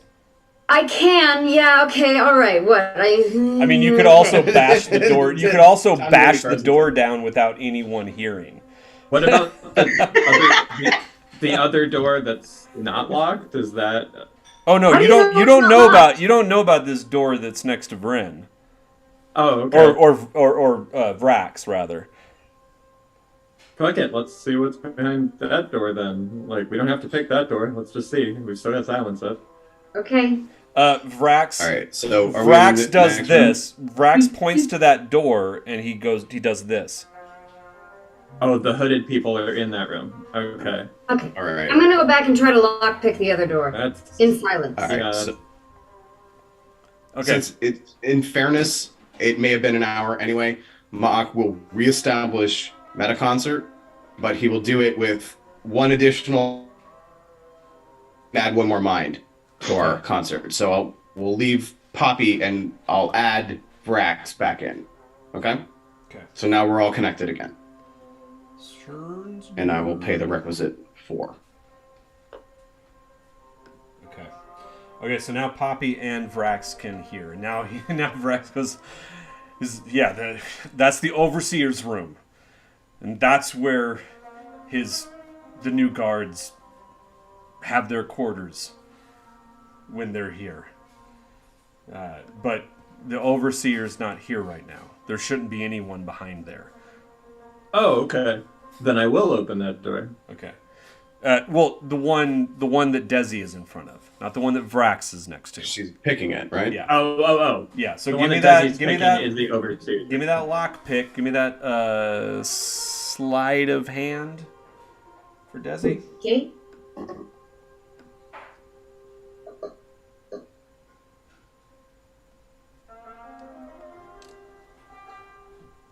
$15. 15. No. Lock seems a little bit more complicated than what you can overcome right now. We smash it. Okay. Should we just start randomly kicking? I'll kick, you kick, we all kick. I need him. I mean, that's always possible. Right, we smash. I'm gonna just start pounding. I mean, it's been a while since I have picked locks. Okay. While they're doing that, who's gonna try to smash the? Well, okay. So you spent your whole turn trying to pick that lock. Everybody else waited. Right. Back downstairs, we return to Ma'ak. Yeah, Ma'ak had reestablished the Meta Concert, and then he will, with his bonus action, basically lift that orb and carry it in front of him over to Poppy's cell, lay it down on the ground in front of them. Okay, and you can actually. And the I'm curious to bars see are- what happens next. Yeah, the bars are wide enough that a 2-inch orb can go through. Poppy, you've got your All right. focus. This little 2-inch obsidian orb. What do you do? Well, It's in that case- it's been almost a year since you've had a focus. they're just like giddy. They're like, yeah. They are going to wild shape. like almost immediately, the moment they have it in their hand, they are like, I am no longer going to be a halfling anymore. Okay. Just so you know, the bars themselves, the space is just under 3 inches. So whatever you wild shaped into has to be smaller than that to go through. Which you've tried in the past, Damn and those bastard Bosrogs were always like sniffing you out anytime you turned into a rat or a little bird or something. Well, I'm going to turn into a tiny rat. Okay. Into a tiny rat you go. Yeah, so Maak, in front of your eyes, Poppy just shrinks, and they just, little rat, and then scutter out. I assume you scuttle out between the bars? Yeah, they scuttle out between the bars, and they kind of get up onto their hind legs, and in the way a rat can, is kind of like uppies. Can you still hear me? Can you still hear us? Can they? Yeah. Yeah, you can, right? Yeah. I mean, you're still your mind, right? Yeah. Right, is what I'm saying. Yeah. You can still communicate. I have never seen a creature who can transform their shape like you. That must be useful for hunting. Yes. Which is a thoughts begin and end. They kind of scuttle up Mahawk and are like, yes. And it seems like those mandibles are big too. We shall see. Do you wish to go hunting with us? And they just nod their little rat head. Awesome. Okay, back upstairs. I'll get you some vengeance then. Back And I'll, upstairs. follow my clutchmates. Yeah. Back upstairs. Who's gonna Athos, who's then gonna in try to Colorado, batter we're the just door saying down? What's that? We've already made 2 friends in the space of like an hour and a half. Athos is a friendly place, I'm telling you. When you free Yeah, when you need something. when you're threaten their lives if when they're not your life is friends. on the line. That's a tactic I haven't tried yet. You don't do what we want. Okay, who's gonna let's batter this door down. Who's gonna do it, and then we'll do our mid game break. I mean, I really shouldn't. I'm weak as hell. Yeah, who wants to do that? No. Char, I say, Char, give it your shoulder. You're a strong boy. I'll help. And so I will When assist. he says shoulder, he means fire. No, he does not. That's why he said shoulder. Yeah, with Geza's help, you can get with Geza's hollow bird boned help.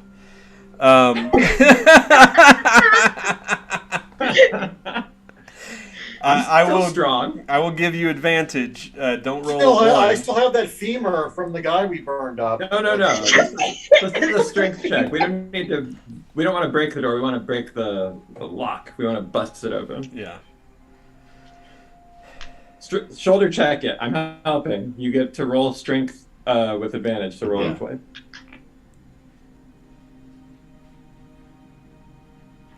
10. With advantage? Do that. roll again. Just roll it again. 20! Oh, Yay. shit. Okay, there you go. So, yeah, the first shoulder comes into the door and it kind of shudders him back. This has all happened completely muffled and utterly silent. You see the door kind of shudder, some dust kind of settle, but you can see a little bit of give in the jam. Give it that other try, and with Geza helping to shoulder also, it bursts open, and you can now see into this suite of rooms. And just so you know, that Y is Yeely, and she's downstairs. So, yeah. And you can see now into what appears to be some sort of like kind of office space. There is a door that opens up into what looks like a bedroom suite beyond. And having said that, we will take our mid-game break. We'll be back in 10 minutes, everybody.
Okay, we're back. I'm sure the audio is still garbage. So once again, if you have any pointers on how to, I don't know, make any of this function, put those in the comments. Until then, we're going to keep working on this, and just please bear with us. We're trying very hard. Okay, having said that, we left off. Who did we? Oh, we left off. You had just busted the door down, Cha'ar. That's your turn out of the way. So Geza and Desi, what are you doing? Well, Geza was helping Char, so actually Desi, you're the only one who can get to action right now.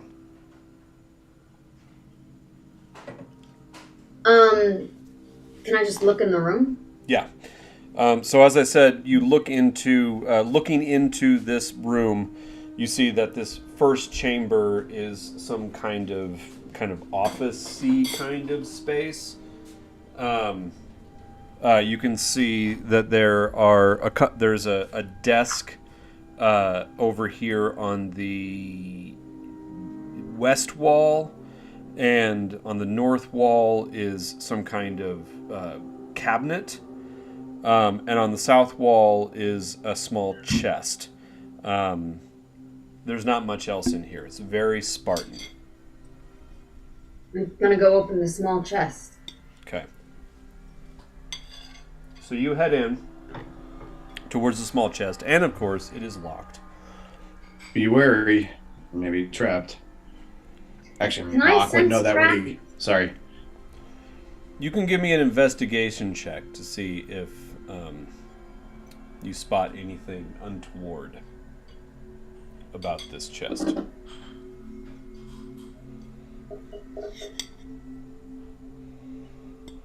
$20. 20. You do have a feeling that this chest is trapped. There are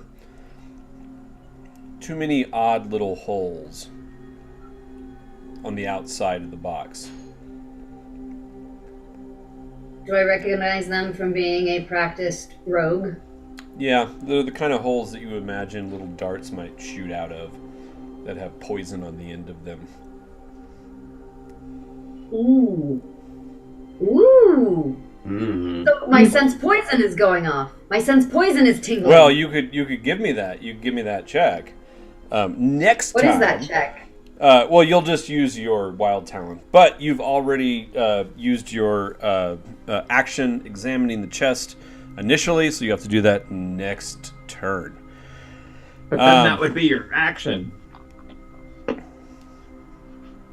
Yeah, it's up to you what you want to do next time. But you have spent this full round moving into the space, examining the chest for anything, and you are quite certain that it is trapped. Back down below. Poppy and Ma'ak. Getting to know each other. Well, It's everyone technically gets to hear Ma'ak's it. turn. So, Well, Metaconcert is up, so actually all of this communication is being shared. I don't know if Poppy has much experience with telepathy, but, basically it's a party line, right? Yeah. You only share what you want to share. It's not like we're reading your surface thoughts or anything like that. and just as a point, technically we're out of initiative rounds right now. Oh, okay. Then that's fine. Ma'ak is basically making his way up behind Cha'ar, and then maybe even moving beyond that if he has enough move to get to the door with the hooded guys behind it. But in the meantime, we can have a short conversation. Can you tell us anything about these hooded guards? And actually, I'm sorry. We should be introduced. I am the bringer of friends from the Hellbreaker Pack. Poppy is just still hanging out on your shoulder and is like, I am Poppy. I am part of the Verdant Revival, and I I had friends, but they're not here anymore. And the overseer, he was here, they were here when I got here. And over the last couple months, more of them have just kind of been popping up. Them being like scaly, creepy, hooded. There's like 3 more now. Have they had you make these obsidian orbs all this time? Yeah, my job is more just getting a kind of a shape, and then it's kind of like an assembly line moment that happens. And then I just do the basic stuff. They don't have me do the fancy stuff. That was the dwarves then. Yes. Yes, we have met them briefly as well. We were actually here to rescue them, but I'm pleased that you could be freed before we can manage to do that. I imagine once the gates will be opened, the overseers will be alerted one way or another. Yeah, I'm just happy to not be a halfling for a minute. Is that your true form? Yeah, but you spend so much of your life being little creatures, and sometimes when you don't get to be a little creature for a long time, it's nice to be a little creature.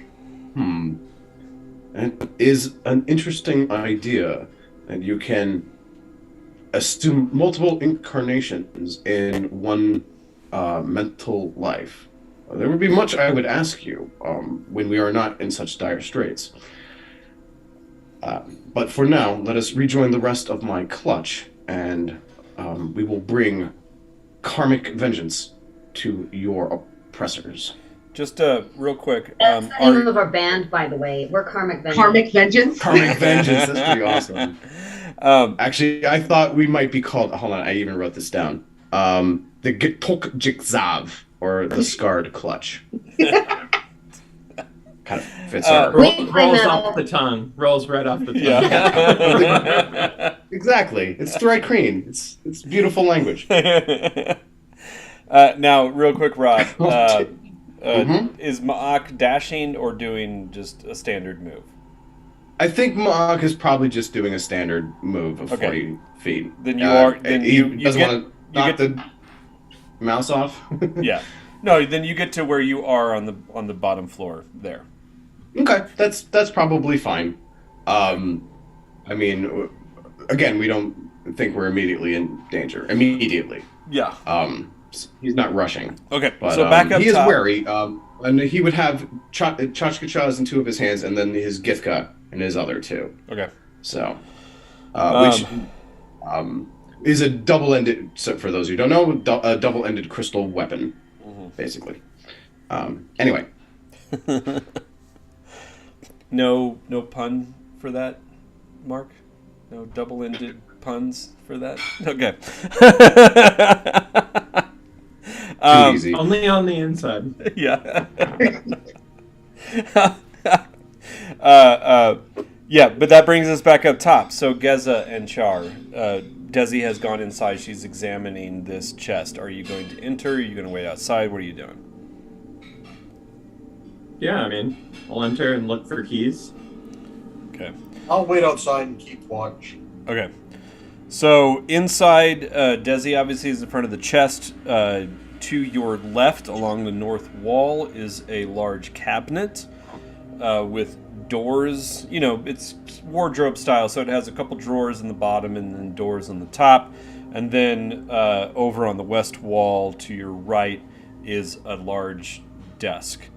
There's other things, you know, kind of around the desk itself is covered in the tools used to create clay tablets. And you can see a couple sort of fresh clay tablets laid out that have not yet had impressions made into them. One of them is actually dried up and started to crack. But you can see all of the kind of tools used to create the kind of cuneiform writing necessary. So it seems obvious from that the overseer has the ability to read and write, which is pretty rare in Athos. Beyond that, there is a small chest-like box on the tabletop with it's finely carved in what looks to be Agafari wood, and its corners and hinges seem to be silver, and it has a little lock mechanism in front. That's a separate chest, not the one with the traps? Yeah, it's small. It's about 8 inches wide, 6 inches deep, and about 8 or so inches tall. Has a little barrel rolled top. And then there's a door that is open that leads into another chamber that looks like a bed chamber, because you can see a bed through the door. Should I roll investigation to search for keys about? Yeah, you can give me an Well, where do you want to search first? Cabinet, desk, or go into the other room? I'll go in the other room. Okay. So you head into the room. It's very Spartan. There are no decorations of any kind around. The walls themselves are rough hewn from the bedrock beneath Fort Ianto. I should have said that about all of the other spaces that you've been in. It's all carved.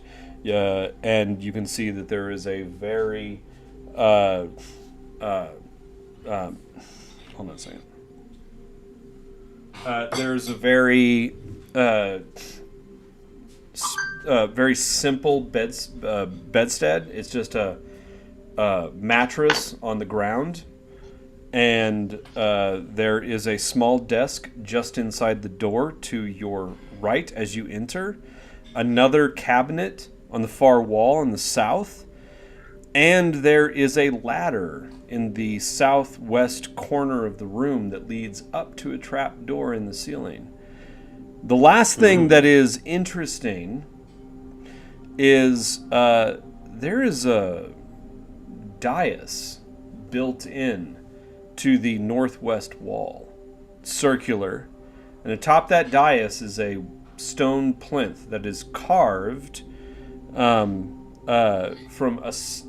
It's not carved into the wall or out of the wall, but it is a stone plinth, and then atop that stone plinth is a form that you could only describe as the dragon. Is it a shrine? It looks very much like a shrine. And the form atop of it... Is there evidence of sacrifices?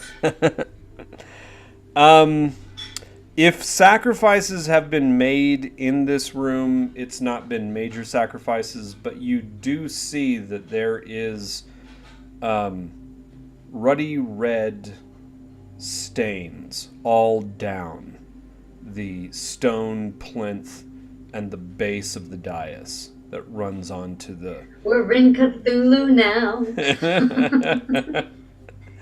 But yes, this is a twisted.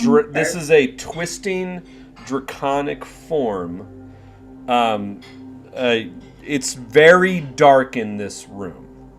I don't know what light source you have with you. Do Eric Hakra have dark vision? Because there are no braziers burning in this room. No, not officially. You want me to follow them in and use? I have that glowing orb thing I can do. Yeah. Okay. Yeah, you should. Yeah, that's a good idea. I'll call you in our meta concert. Okay. I need your light. Okay. So you come in with Geza, and you can now see more clearly. It is definitely caked blood, and there are little dried bits of viscera on the dais and the plinth.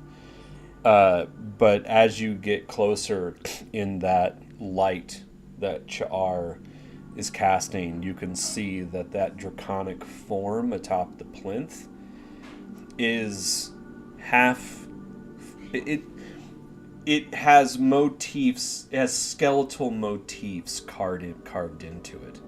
So it almost looks like a dragon skeleton. Would I roll Arcana or History to know more about this? I would do history off the bat.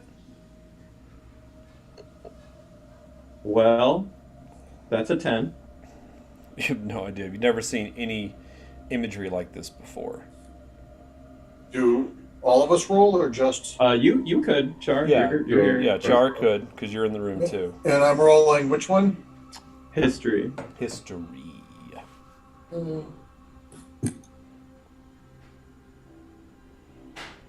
12. Yeah. You've never seen anything like this either. Any imagery that you've ever seen, because, I mean, you've been down into the mines of Kled, you know, where what is it, Kalamak? Kimalak. And the dragon, you know, the dragon that all people in Athos are aware of and fear, plays heavily into a lot of the newer motifs in the mines of Kimalak.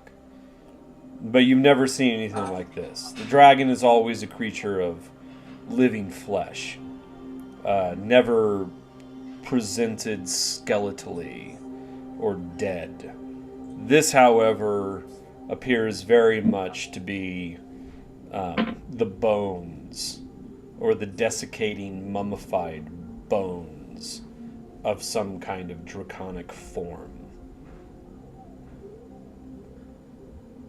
Does this seem separate from the dragon mythology we've been encountering?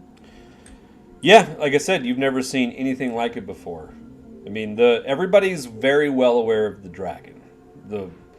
The dragon that haunts all of the tablelands and can show up periodically, slaughter countless people, take life, and feed upon it. But the stories of the dragon are the stories of a living, breathing creature of flesh and indelible life. Not some hideous undead thing or dead thing. It's hard to tell what this might actually represent. And then this ladder that's going up, my sense of distance and direction, can I tell, would this be like going up into the palace? Give me a investigation check.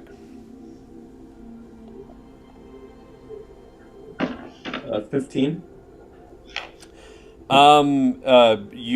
It would have to be. It would either have to, depending on how much that initial passageway meandered, which you don't think it meandered too much, that must either go up somewhere into the barracks, or the only other thing you can imagine is the palace in the center of the courtyard of the fortress.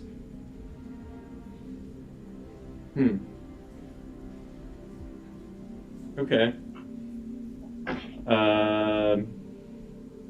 Well, Char, let's look for keys and all the furniture.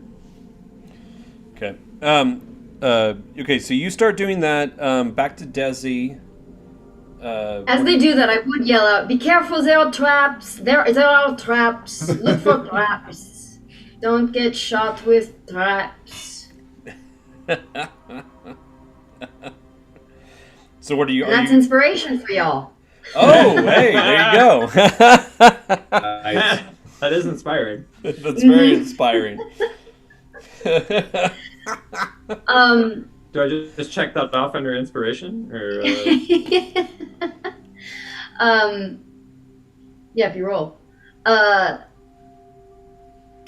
are my odds of how do I feel about dismantling this little box? Dismantling the traps in this little box? I mean, it's been a while since you've done something like this. As my last roll showed. I almost wonder if there's a way, like, I wonder if there's, Well, worst case scenario, you're immune to poison, right? No. No. Oh. Oh. Are the cabinet drawers locked? Because I'm wondering if I put this in the cabinet and it goes off, then it might direct some of the poison needles into the cabinet instead of into my face. Oh, no, the cabinet itself doesn't have any locks on it. Okay, so I'll do a quick pilfer, and then I have a very cunning plan. I mean, the cabinet itself, you open it up, it's kind of like Olive Oil's closet. It's just like... Oh. It's like robes. Like robes. And then the drawers have some linens. And then there's other, like, kind of personal items. There's nothing of any real note. Okay. Yeah. I want to clear everything out of one of the drawers. And then I want to put the box in it and close the drawer only so much that I can still fit my hands in and see it for the best part. Wait, say that again? So taking the little box that I have, putting it in the drawer that I've just emptied. And then if I close the drawer so that the only space is for me to get my hands in and to see the box. By box, you mean the chest? Yeah. Yeah. So the chest is a actual chest. It's big. Oh, I was thinking like this. No, that's the jewelry box. That's the the jewelry box that's on the table on the other side of the room. But that's what's rigged, right? The No. box is The rigged? chest that you are looking at is rigged. Well, those are 5 minutes I want back of my life. I thought I was looking at okay, so there's a chest and a jewelry box. Yeah, the And little chest box. is The rigged. little box is over here on this big desk that's on the west wall. That's the one that Geza was looking at. The one And you're Geza looking at found- is the big Geza left chest. it sitting there and walked into the other room. Yeah. Okay, you didn't look at it? You didn't explore it? Nope. It just Okay, had I a wanna little, look it at had a it. little padlock on it. Okay, so you say fuck you, chest, and you walk over and look at jewelry box. See you later. Yeah, after I come out of my delirium, apparently. Yeah. Yeah. So it's just a padlock? There's no traps? It's got a little keyhole for a fine key. But you would need to give me an investigation check on that as well to test for traps. Do it. I was just gonna use one of my wrist razors and crack the thing open. Investigation, here we go. No, I see what that is. What was it? God, it's a 6. Okay. I rolled a natural 1. Ouch. Well, there's no crit fails on ability checks, so you are just uncertain. You don't think that there's any either. You're uncertain. We'll just say you're uncertain whether or not there's traps on this, but you're leaning No tiny towards holes the, like the other one. Yeah, not that you're seeing. So, if there are traps, they would be triggered by actually opening the top, which is often the case, and that's very difficult to test for. Okay. Is that my action? Am I done? Yeah. 3. Now, having said that, Vrax is outside and still waiting, and for you. But the next thing that you hear, and you're the one that would be nobody hears anything in this room. Oh, that's right, because he's still within. Yeah, he's in 15 feet. Okay, so we are going to jump down to Maak and Puppy. And Well, we're coming up, Yeah. so Yeah, I know. I'd be next to him if I could. Yeah. So you're coming up. Let's select both of you. So 30, 40. You're able to get to the top of the stairs, Mock. And as you do so, The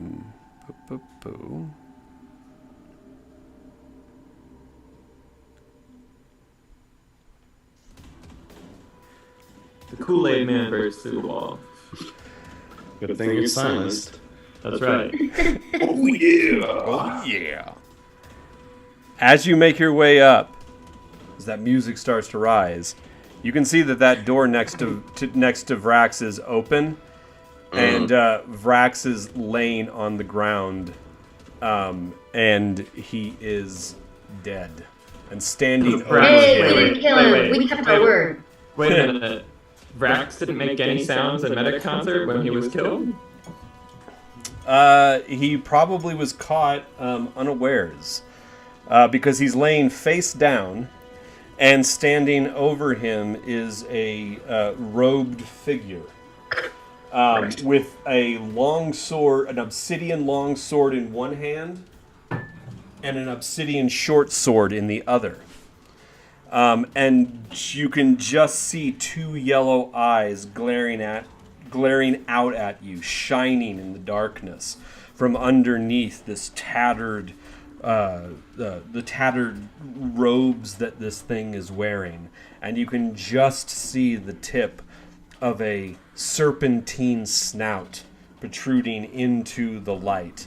And you can see its hands holding these weapons, and both of them are covered in scales that look like pale red, livid, mottled, and this thing, it's broad. Its shoulders suggest a creature underneath of extreme strength, and it stands 7 feet tall. And it brings both weapons up. We now need to roll initiative again. All right. Well, through Meta Concert at least. To the hunt. They're here. And Mock rolls an 18, which is a reasonable initiative. Okay. Oh, it's actually putting... Whoa, I got a 23. Yeah, Nice. 3. Poppy got a 22. Okay, so it Hell didn't, yeah. it did not enter Poppy's for some reason. So Poppy got a 22. Oh, it's not working, so I'm just rolling physically. So 22 for Poppy? Yeah. And Mock, yours was 18? 18, yep. And I have to roll? Yeah. Yep. Yeah. Which one then? Initiative. The initiative one. Next to armor class.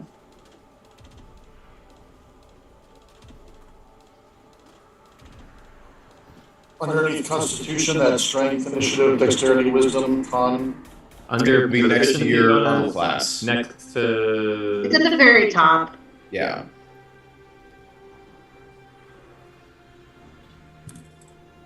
But that's intelligence. Okay, why am I not seeing initiative? Go all the way to the top. Oh, sorry, my bad. Yeah. 13?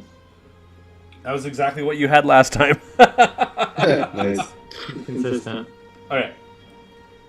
So now Desi, Char, Geza, none of you know what the hell's happening outside. So we are going to jump straight to Poppy. Your first in initiative order, who understands what's happening. What do you do? So Poppy does it comes out of wild shape, and is back to just their normal halfling form. And where is the? How Here, far let me, away? it's standing Come on, right there. Oh, come on. Yeah, right there. And they are going to cast Moonbeam. Okay. Let's see if it'll let it out. But anyway, so a silvery beam of pale light shines down in a 5-foot radius, 40-foot high cylinder centered at a point within range until the spell ends.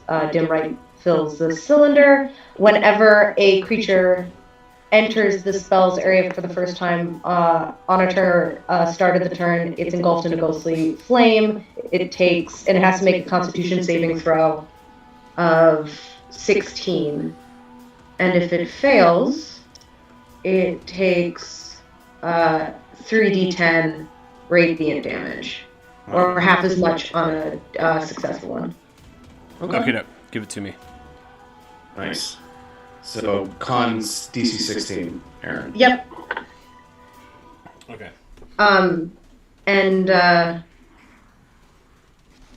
Yeah, if the person starts their turn in that, they take that damage. And cool. What happens on a save? On a save, they take 3d10 radiant damage, Okay. and if they fail to save, they take 3d10. If they don't fail, they take half as much. Okay, give me that damage. Let me get it. 1, 2, 3.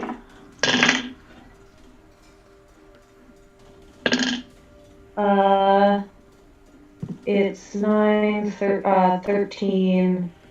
It's only 15. 15, and then half as much on a save? Yeah. Okay.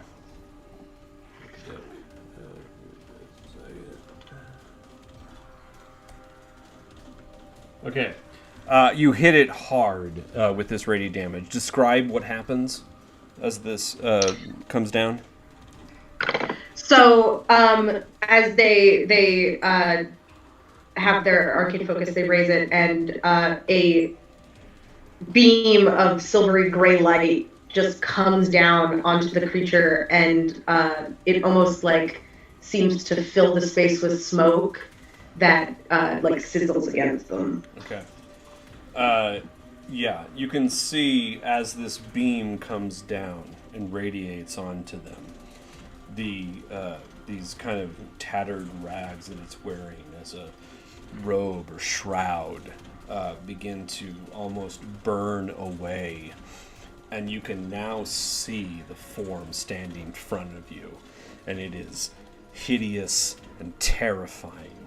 This 8-foot tall, sinewy, muscular form with a long neck, long lanky arms, but with broad shoulders and rippling muscles.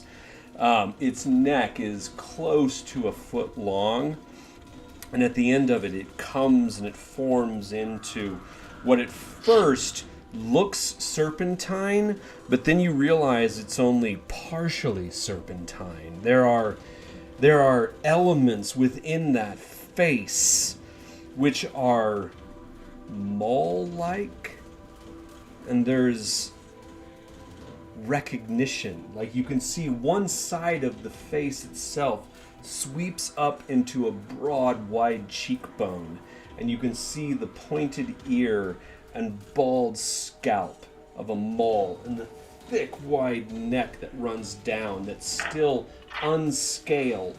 But the scales themselves on the other side, where the nose elongates out into this serpentine snout, and then down into a red scaled neck and into the chest. And you can see scales and patches across the chest and across its massive arms and down. And you can just see the robe itself is just kind of gathered around its elbows, exposing its massiveness.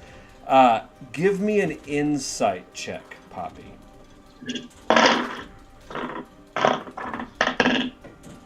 That is a nat 1. Oof. Oh, okay. Yeah, you do not. You're so shocked by the monstrosity of what you're seeing. This foul, mutated form that you're held sort of enwrapped by it. It is now Mock's turn. What does Ma'ak make of it? Does it seem any? Can I make one of those rolls, ancestral or otherwise? Yeah. All right. So what's the history roll? You said or what? Yeah, I think that's what we've been using. Okay. All right. Well, an 8's failing, so this is me now. Ma'ak doesn't know. Does Ma'ak's ancestors know? You rolled an And that is also an 8. So yeah, we have no idea. No, you've never experienced anything like this. The closest thing that you could, and this is just a wild leap, that this is some mutant from the desert, because you know that Athos has this. The desert wastes of Athos have this ability to create monstrosities out of nothing. Out of the lost and the dejected and the formless. That's all you can even imagine that this thing could be. But you've never seen anything like it in all of your past lives. You know that for certain. Okay. All right. Then So what do you Ma'ak do? is probably unsettled in a way he's never really felt before, because he feels like this is completely alien territory. So instead he will go on what for him is psychic defensive. So this guy actually owes me 2 different saves, both at 16. First is a charisma for his mind thrust, and then second will be wisdom against ego whip. So basically, psychic energy coalesces around Ma'ak's third eye to become scorpion-like tail of psychic energy that whips out and strikes this guy. So What's the DC? Charisma and then wisdom saves, please. What's the DC? 16 both times. Okay, so fails the first, the second. So I didn't hear you. He's Fails the first, not the second. Okay, so if he fails the first, he takes. I really wish it was the other way around. All right, he fails the first. He will take 7 points of psychic damage. That's not bad. And then he will take 3d8 psychic halved. So 1, 2, 3. And that is 9. So four more. So 11 total psychic damage. But he is not forced to take just the dodge, disengage, or hide actions. He can act normally on his turn. Gotcha. And basically, Ma'ak raises his gift gun in front of him defensively. But he's not going to approach. He's waiting for his clutch mates. Yeah, when you hit him, you can't hear. There's no sound being heard, but you can definitely hear, both from Poppy's attack and yours, you can see its maw open and wail. You imagine a sound is being emitted, but you can't hear it. And then it is Geza's turn, but Geza has no idea that this is happening out there. Well, that's not true. Ma'ak said... Oh, right, sorry. Yep, meta-concert. So you do know now that there is a kerfuffle happening outside.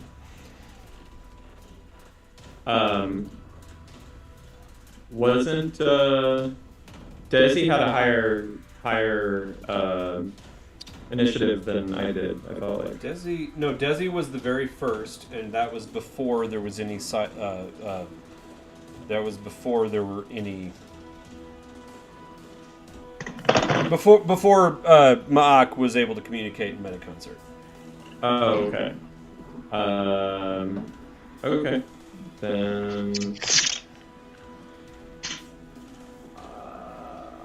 Fuck.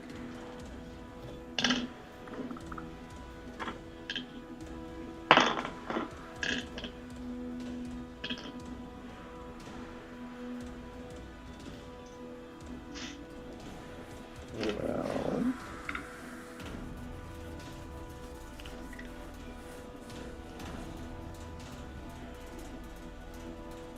I don't know what I want to do to this guy.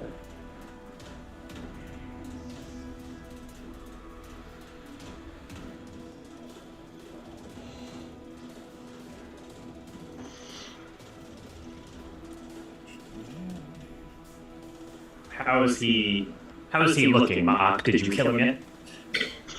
No, he is quite hardy. Yeah. Okay.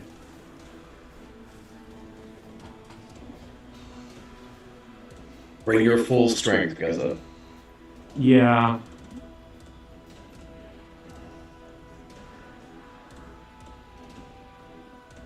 Okay. I'm going to fly. I'm gonna fly.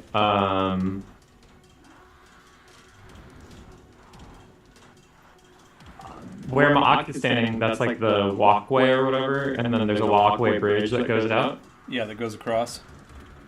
So I should be able to make it if I fly to like halfway down that bridge thing. Yeah. I mean, you could also make it there if you just ran, but because it's but 5, my- 10, 15, 20, 25 to there. Oh, that's 25 to there? Yeah. I I mean, it's also like it behooves you to run because these doors are narrow. You can't really fly through doors. Your wingspan is like 30 feet or something crazy because you're a bird man. You know, like yeah. you know, Yeah. like Great. Flying not necessary. yeah. Even better. Yeah. So you I guess run I out. didn't realize the map is really small on the screen. I didn't realize he wasn't at the door, so I didn't want to like enter into his Yeah. engagement space. Yeah. And I don't want to be the guy that's face to face with him. Do you run out? Do you run out there? So do you I run out out to there. the bridge? Right to there? Okay. Yep. Okay. And sorry, I'm looking at my spells to make sure that I'm not casting something that'll break the silence.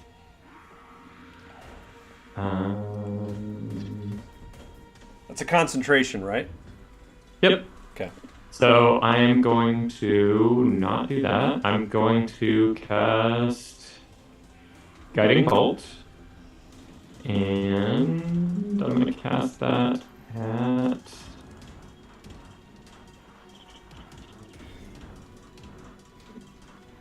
I'm going to do a first level Guiding Bolt.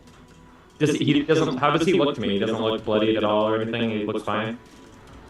I mean, he's got some wounds. He's definitely got some burns on him from Poppy's moonbeam, and whatever Mock did was psychic, so that's internal.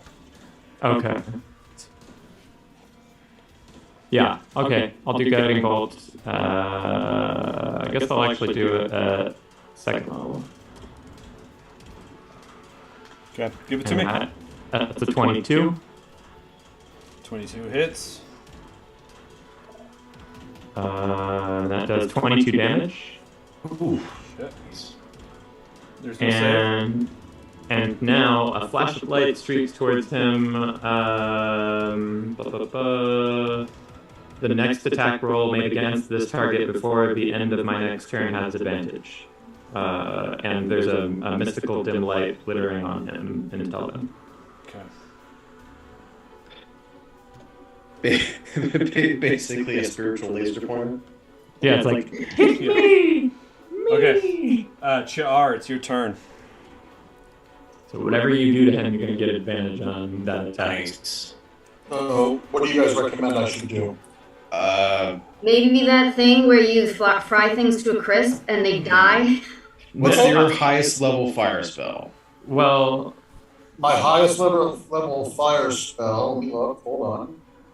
Because there's also Agonizer's Scorcher. I That's like pretty awesome. I have. he's got a bunch. Uh, I think Agonizer's Scorcher is probably the thing you want. yeah, it's probably a good one. And that's also a targeted one, so you get advantage on that. Weirdly, the Guiding Bolt 3rd level spell has a less. It's 66 instead of 8. Yeah, It's like you did to the boss rock. Right, so what you cast it at first level, you said before? And it has, Yeah. I don't know how that, because I'm looking at your character sheet now, and I see 46 on the first level, but I also saw that you rolled, like it said, 86 when you rolled it, I don't know. Yeah, it said 86 when I rolled. I don't know what happened. I don't know. Broken D&D Beyond. Yeah, imagine that. Okay, so should I? So Agonizer's Scorcher is maybe sketchy though, because it's going to light this entire walkway on fire. So maybe not that. It's a 30-foot row of fire. What about Searing Smite? Is that the one that makes your weapon fiery? I mean, the one thing I will say, Char, you're very familiar. Give me a nature check. Oh. Lizards are immune to fire. No, this doesn't have anything to do with the lizard. Okay.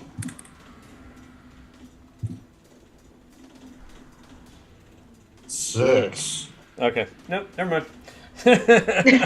Heat of the battle, you're not thinking straight, so, yeah. What do you guys want to do?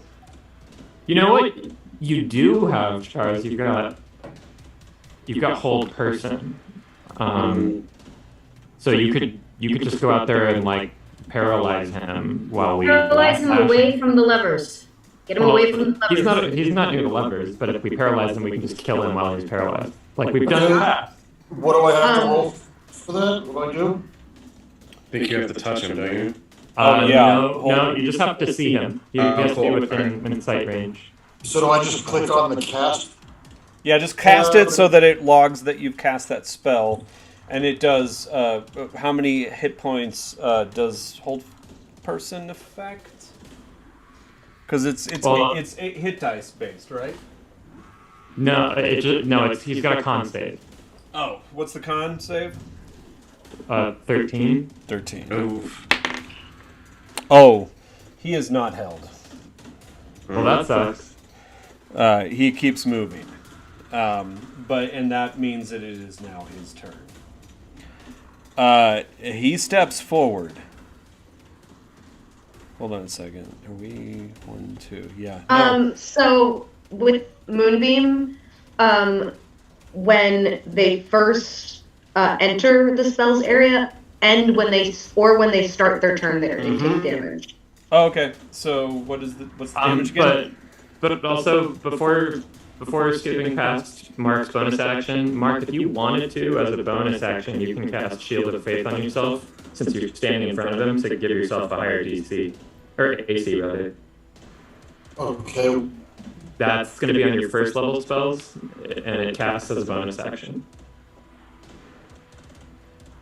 Okay, so You would just go to Shield of Faith and click cast if you want to add to your armor class. okay. Yeah, that's a good move. Because you might be about to get a helping of shit in your face, so... Okay, so I click cast. What does that do? It doesn't do anything. When you click cast, it should just log that you cast a spell, but now just know that D&D Beyond is broken, so you're not going to be able to do anything, but just know that normally your armor class says 12, it's going to be 14. Okay, 14. Okay.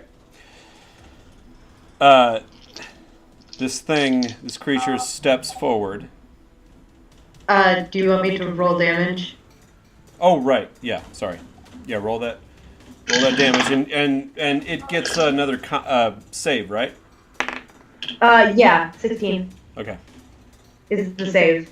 This is 20 points of damage. 20 points of damage. Okay. It does seem as though your spell does not take the full effect on this creature as But it it steps still takes forward. 10. But I'll you can take still it. see the beam of light come down and sizzle off its flesh, and you can see it silently howl out in pain. And So it still takes 10 though. yeah. Oh shit! Can we cast? I mean, if silence is up, So you're not. Oh, now you are. Mock's fine, but you guys Oh shit, that's right. you need Did verbal components for your spells. Actually, that's the thing that we should look at. fuck? Hold on. What is Moonbeam's? Well, yeah. Well, no, because Moonbeam. Moonbeam is fine because that's a latent effect. But also, Moonbeam was cast before I was standing next to them. Yes, that's true. But The only one because is you cast a spell. the only I cast one a spell. is Char, but Char's failed anyway. But now Shield of Faith, if it has a somatic component, then it would not work. Verbal component. That's Somatics. somatic. Somatics moving your hands around. Right. Verbal component. So Shield of Faith does have a verbal, so Not doesn't work. so he's not going to have an added shield bonus, but mark on your spell list where it says first level and then there's the 4 red dots. Just click one of those red dots to give yourself back. Yeah, so we'll retcon that. You wouldn't be so. Yeah, you wouldn't be so dumb as to cast a spell and that required a verbal component in a zone of silence. So, okay. So as but this. If we're worried about that, Guiding Bolt that I cast also has a verbal component. I fucked that up. Oh shit. Okay. Well, I have to choose a different spell that doesn't have a verbal component. So sorry. well, then what we're gonna say is that how much damage did you do on that spell? 22. I guess I could have just. Let's just say I dropped the fucking silence because that is less complicated than anything else we can do at this point. Okay, we'll I mean, retcon. at this point, the jig's up, right? Yeah. Okay. So I mean, it's not really up because the zone of silence is keeping the rest of House Ianto from being alerted to this. That's true. All right. Decide. Okay, Let's I'm keep gonna going. I'm gonna allow this retcon because, like, yeah, we're. Anyway, you decide. You decide. Do you want to have had Guiding Bolt been like a spell that you cast that you were like in the heat of battle and forgot? You're like, oh shit, I supposed to talk when I spell this. Yeah, I mean, I could. Or keep that zone of silence up to hopefully keep protecting yourself from alerting the rest of House Ianto. Sure, but when I went to cast it and it didn't work, was I able to then just draw an arrow or something? No, you would still cast it and that action would be lost. It counts as a casting? Yeah, because you tried to cast it and you were casting it without speaking, and so that was what you were doing. All right. If you say so, yeah. The silence is still up. That's fine. Yeah. I don't know how. It's just this is how I'm allowing you to retcon. You can Sure. choose one path or the other. Neither are great, but it's up to you to decide which one you want. You can either actually cast that spell or have been in the heat of battle and being like, oh shit, right, I sort of silence and that didn't do anything. But I couldn't have cast an alternate spell. No, because you were already committed to you were already in the midst of casting that spell before the verbal component was necessary. All right, yeah, I just blew a spell. That's fine. Okay. So you remove your 22 points of damage and you're not shimmering in light. Yeah. Okay, so do that. Second. Come on. Oh, right, I'm the wrong thing.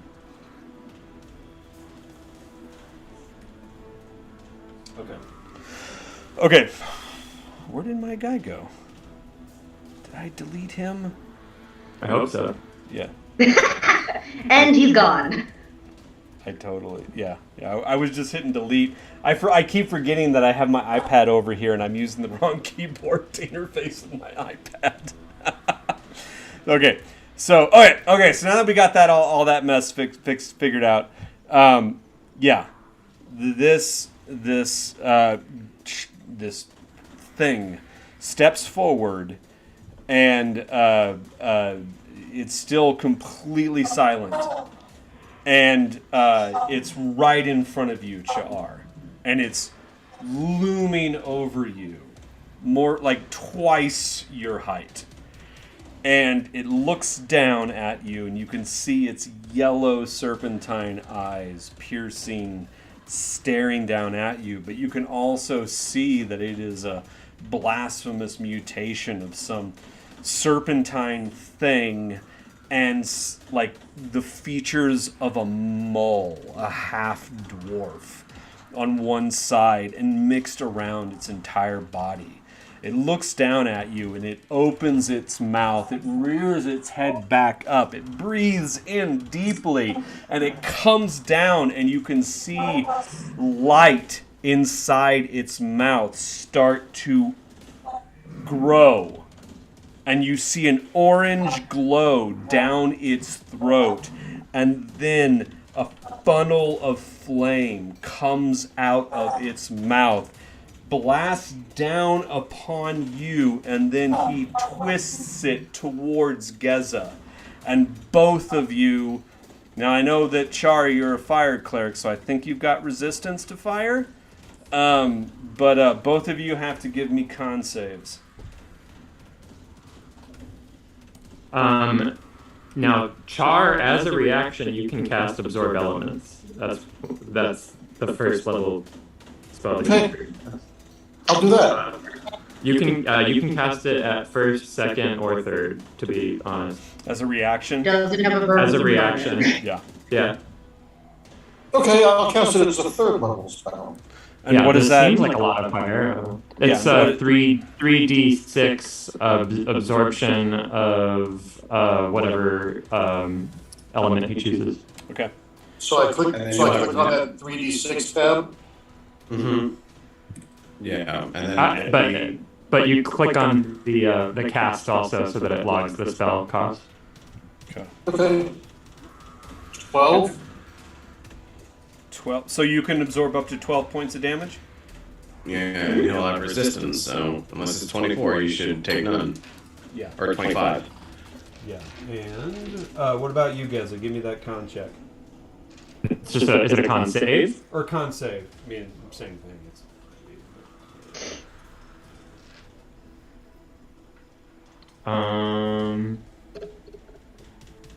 That'll be 9.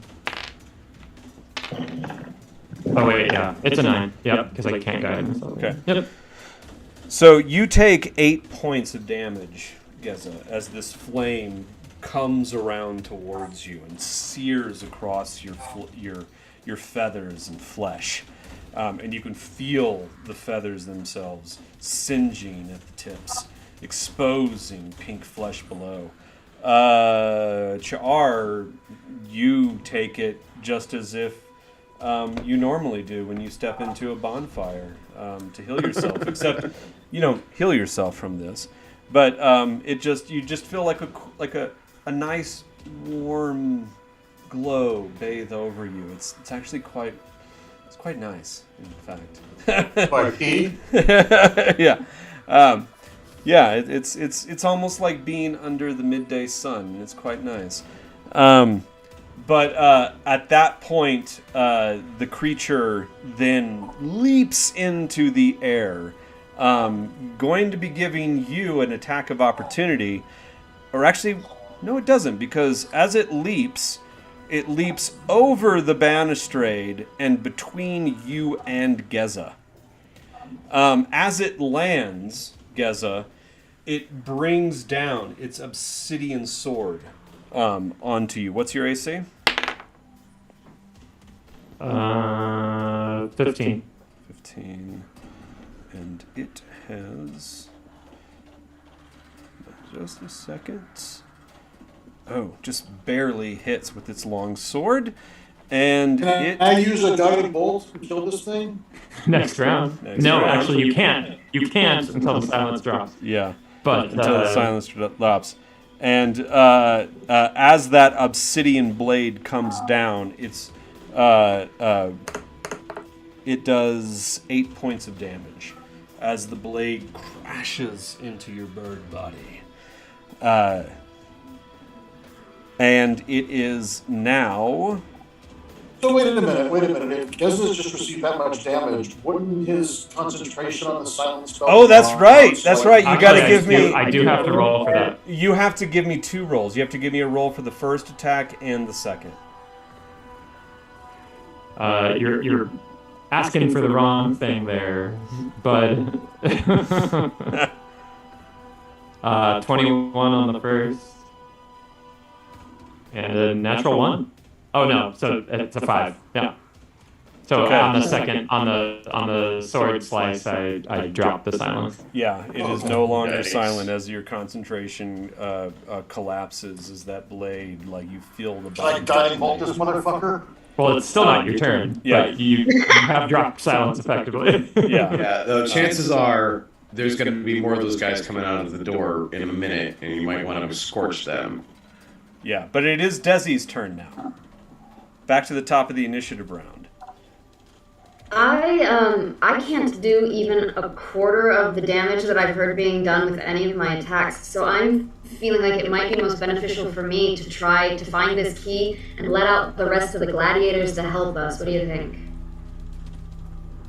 Unless you've got some kind of paralyzing poison, or I don't know what you got. I ain't got shit, honey. Like, I think I might have not been leveling up. Well, did you level up this week when you were told to? What level does your character say it is? Hold on, It like says because I'm you got. level 6, but I got nothing. Yeah, well, technically, like the only person who's actually leveled up is Rob because he's the only one who did a long rest. So, you need to do a long rest before you can level. And Rob's the only one who was able to do his long rest. So just stick with what you've got. If it says you're 6, it's whatever. I mean, you've leveled, but there's probably things you haven't selected, like actually chosen yet. So we'll get to that at the end of the session. Yeah, I'm kind of useless. Do you have any So, yeah. more poisons left? Oh, these guys are immune. Forget it. Sorry.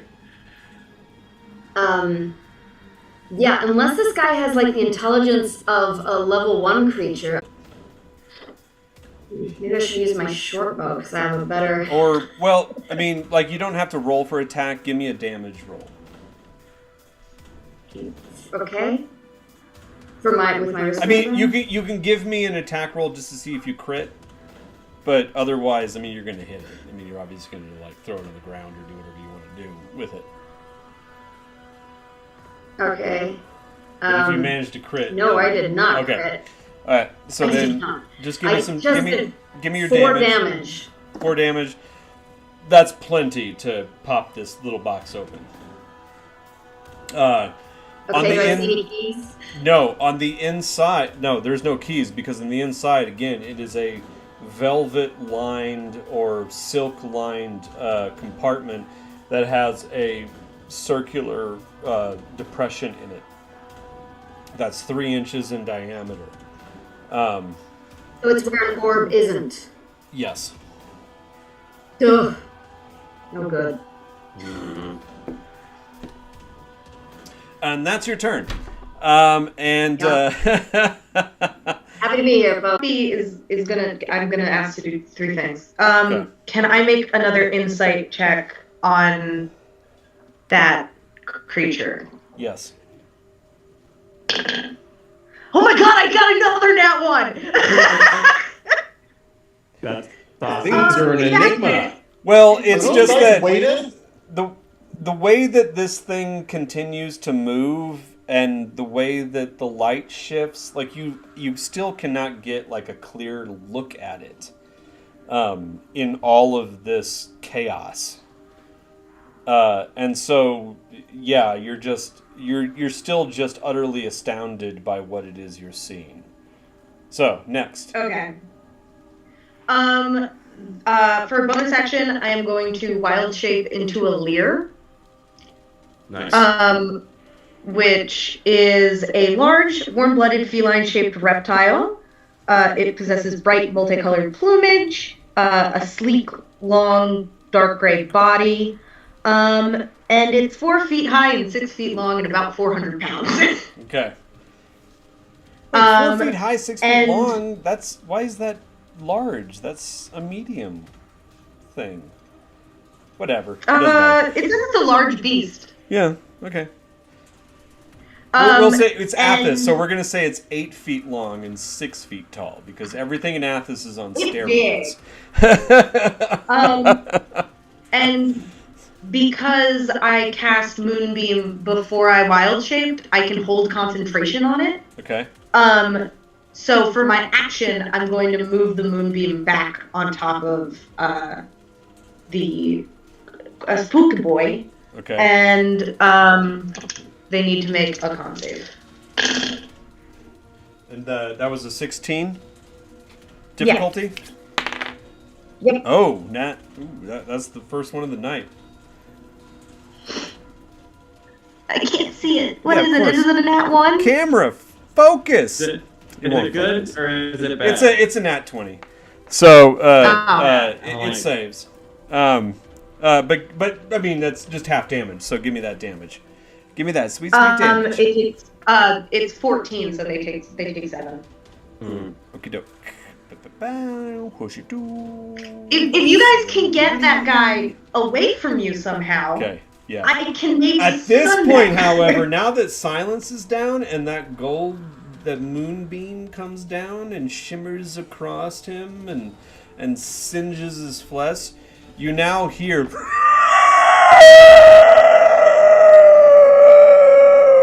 as it cries out in pain. And it reverberates through this subterranean chamber. And it is now Ma'ak's turn. Alright. Well, Ma'ak will move. He'll basically... I'm a large creature. I can stab him from there, right? It's just on the catwalk. Well, I mean, that's 10... He's 10 feet away from you. I mean, but I'm not in that square. I'm in all 4 of those squares, technically. No, right? Technically, you're crammed up against this corner, and now Poppy is next to you, also large, basically making it very difficult for you to fight past them, and it's like you are in a very compromised place right here, crammed into the corner of this catwalk. All right, then I will. Rather than approach, I will throw my cha-cha-chas at the lizard man. Okay, so, give it to me. Here we go. Do I get flanking or anything cool like that? I'm not messing with flanking. All right. It's too much to keep track of. All right. Ooh, well, I didn't need the help. A 21 and a 19. All right, both of those hit. Nice. So, my 2 throwing stars, my crystal wedges, strike. Oh, max damage 11. And max damage 11! 22 damage! Nice. Okay, well, both of your chatakachas go into the back of this reptilian mutation that is still facing off against Geza. And then once again you hear it cry out, and then it slumps over the balustrade and tumbles down to the bottom level, and Splat lies there unmoving. Then, as a bonus action, I will yank my chachkachas out with forehand and forehand and return them to my hands. Okay. So you managed to do that. A bonus action kind of thing? It is, yeah, it's a wild talent for me, it is a bonus action. It's a cantrip, so I can switch and do it. Okay. Man, I need the restroom really quick. I will be right back, and then we're going to wrap this up with a nice, fun clip in here. So I wish we had a Discord so I can send you guys how cute this guy is. the mouse. No, the I'm not sure if you can see it. Yeah, that's what you just became. Yeah! What is it called? It's called a Lear. Oh, okay. Lirr. He looks I'm a big lizard cat. very menacing.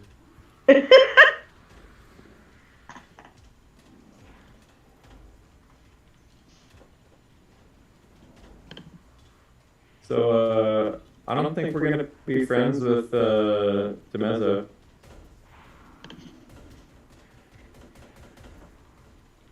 Maybe we could get out of here and just make it look like his mutant went berserk. I mean, who's gonna tell on us if we're not here? Burn the place down. I don't know. We're Also, fire. We're pretty sus. Secrets. Fire points directly at Char. Everywhere that there's a scorch mark in their wake is evidence against us.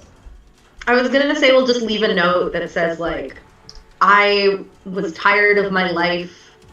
I wanted to take you all down with me, and then I was like, oh wait, none of us can write. Oh, I can. Oh, you can? Yeah, we Char leave a can. suicide note. Yeah. From illiterate. Signed illiterate guard.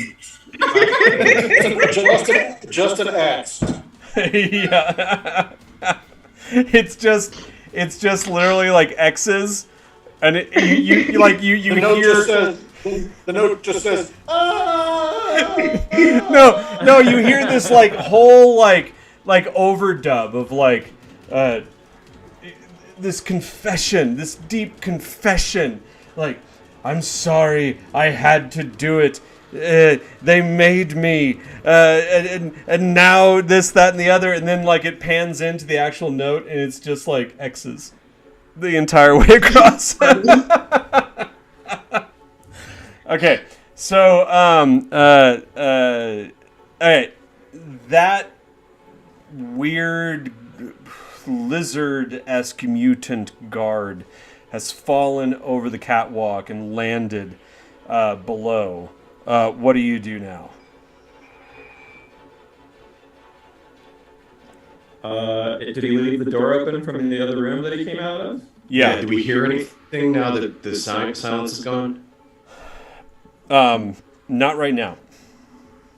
But the door is open to the other room, so... Yes. Can I use the glyph of warding on the door that he came through? Don't waste it. We don't. Wait a second. Hold on. Geza, because you're there, give me a... I almost said spot hidden. Right? Give me an investigation. Perception? A perception check. Yeah, give me a perception check.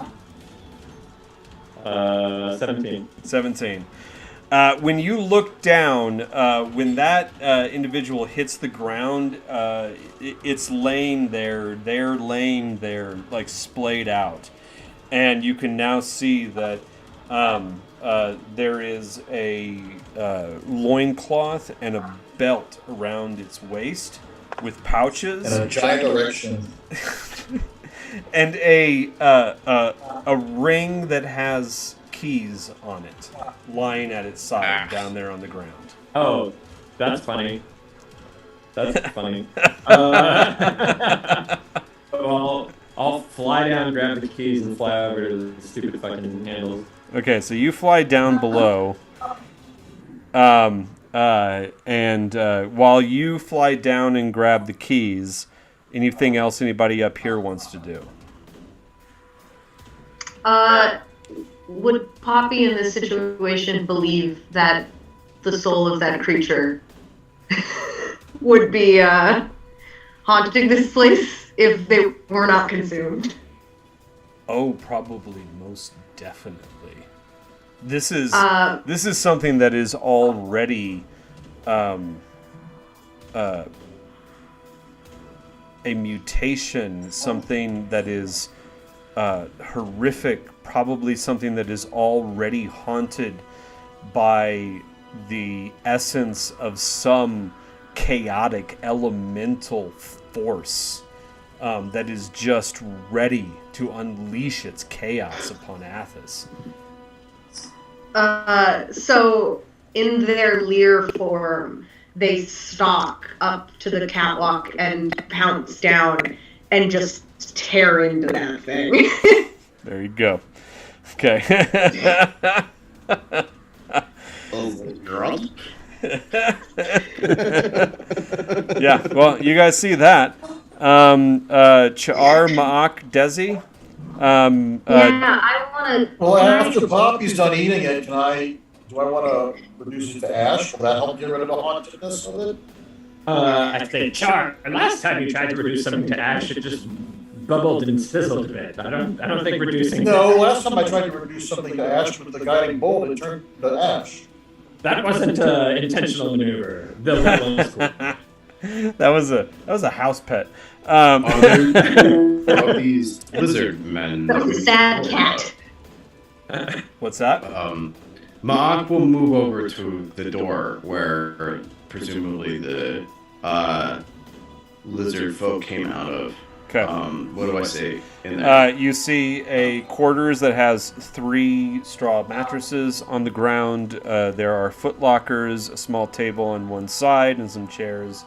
That's pretty much it. Okay. There's also Ma'ak like a... hasn't seen that dragon statue yet, unless someone shared the memory of it. No. So, there is a terrible Quick question. stench coming from that room. Yeah. Is I'm sorry, there what did you are there temperature lowering spells, like things to make things extremely cold? Because lizards would be instantly immobilized if the temperature was too cold. Yeah. So, like, this is something to keep in mind. Like, every time you take a long rest, you have the ability to completely reconstruct your spell list. And that means you don't necessarily need to take all those fire spells. There are cold versions of those spells as well. In which case, like, any lizards that might be susceptible to that would be, vulnerable to those cold spells. I don't think you have anything cold on you right now. Being a No, I don't. I just wondered if such a thing existed. yeah, no, Yeah, it definitely does. We can, Atmospheric, like room temperature changing things, I'm not aware of though. Yeah, we'd have to look through the spell list. There's got to be something, but Yeah. I mean, it's 5e, so everything is, like, meant for, like, killing things. So not making things uncomfortable, but, 2e had a lot more of that kind of shit. Is there a bed in the room I'm in, and can I take the mattress off that bed and put it over the chest and create a hole through the mattress and then try to unlock that lock so if...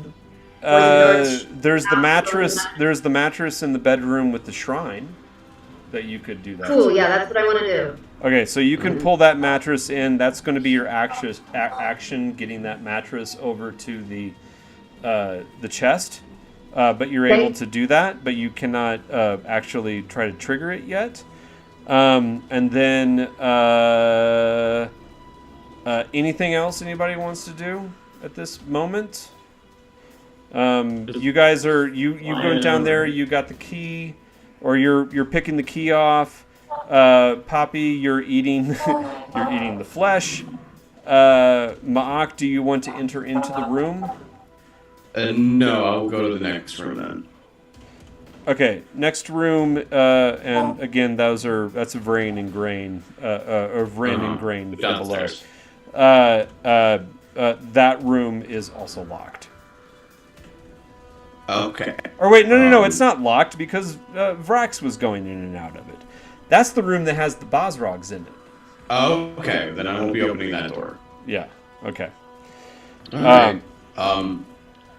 Then I actually will go into that bedroom and search it. Okay, so you head in here. Give me an investigation check. Sure thing. Look for traps! I look with the 16. No traps. But you do find just items and coin. It's a worthless shit.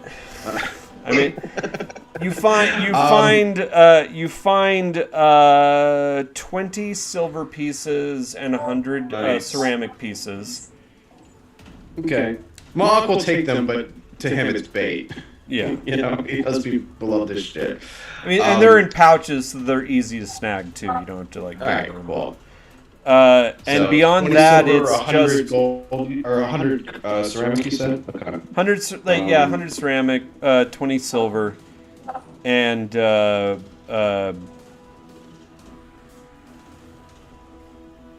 other than that, it's articles of clothing and food. Like there's weird food art items in here. I mean, kind of stuff What that does you weird probably. food I mean, well, okay. The kind of stuff that Glorious. you wouldn't have a problem with, like dried lizards. Like there's little dried lizards. There's odd, like dried plants that you recognize from the desert that you've eaten. It's the kind of food that Thrycreen eat. All right. Like when you're not hunting. Like if you had to eat this kind of food, this would be what. Like if you had to eat this in a pinch, this is what you would prefer. Kind of things. All right. It's not human Any food. Yeah. No. Any clues about?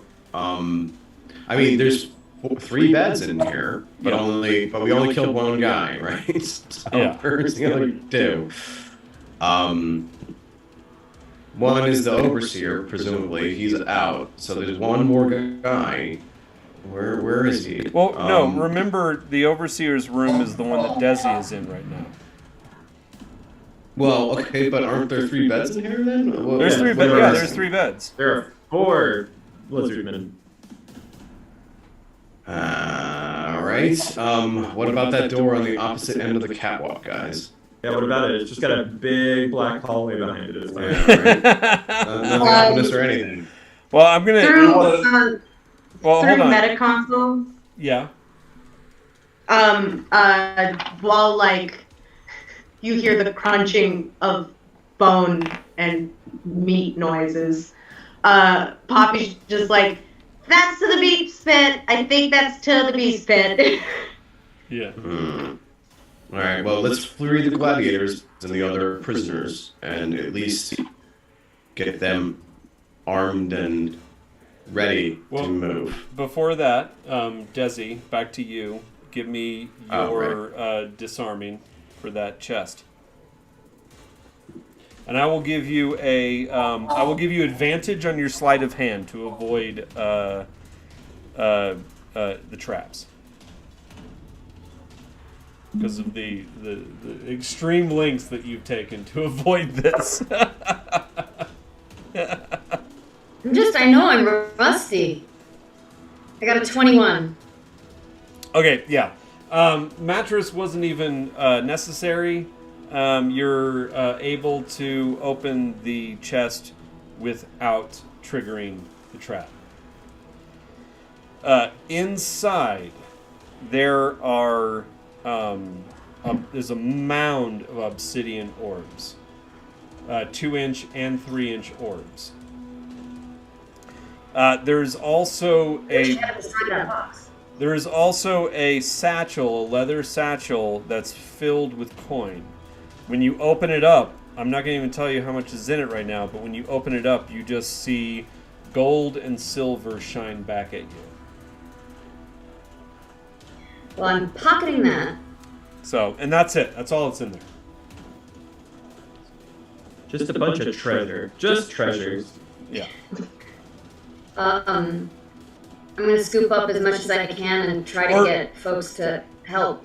Now, once you get everything scooped up, it does turn out that there's one more thing at the very bottom, and it's a clay cylinder. It's like all the other clay cylinders you've seen to this date. It's about 1 inch long. It's about 1 inch in diameter, and it's covered in runic forms. Hasn't Geza been teaching me to read? Yes. Yeah. You could give me a intelligence check. History check. Give me a history check on that. Well, something that I've already taught you is rolling it out helps, and there's a clay tablet that you can roll it out on to help you. Yeah. There is in the room? Oh, good. I might need to do that because I just rolled an 8. For history? Yeah, I'll let you. I don't know what else you would roll for that in D&D. Like other than history. Sure. You could roll it out and try to give me another history check on that, and I'll give you another history check. Okay. Roll it out. You just need to see it in context. Yeah.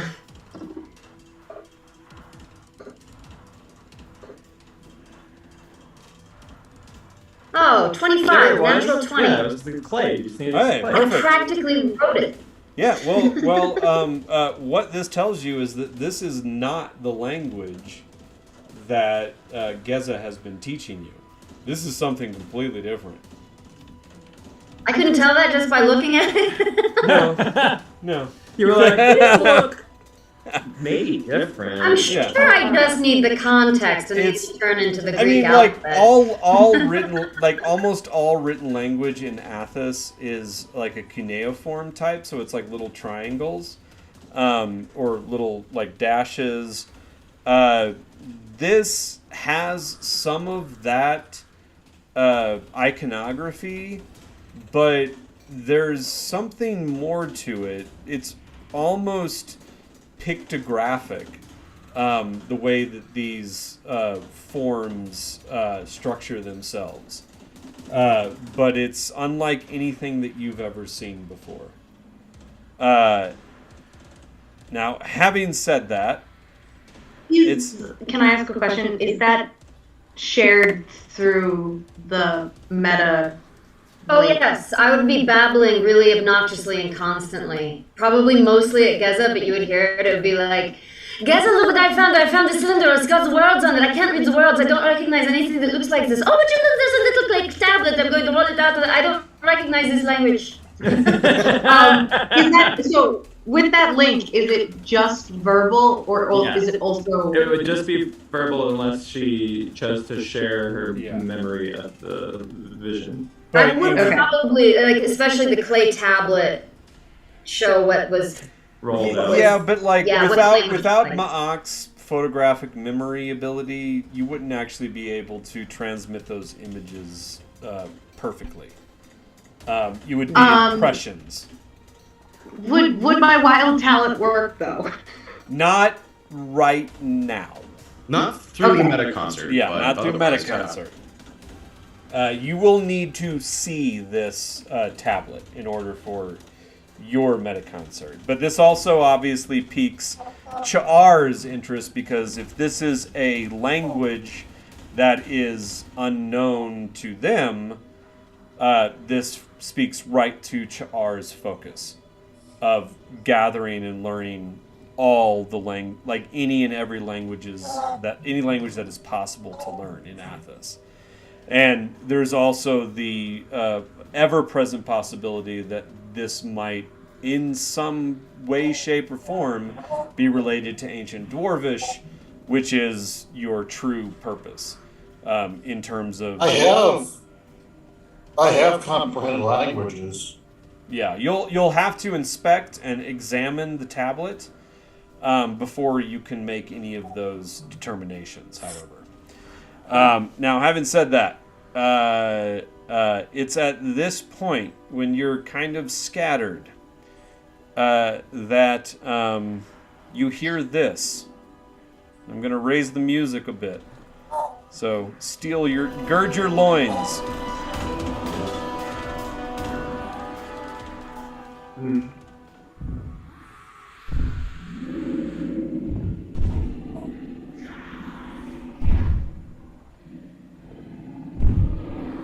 It's coming from the north. That door that's closed. And then suddenly the door bursts open and this gigantic blue lizard creature lurches through onto the catwalk, and 2 more shrouded figures fly out to either side. And this beast rides its head back and forth, a huge horn on its snout, something massive, and it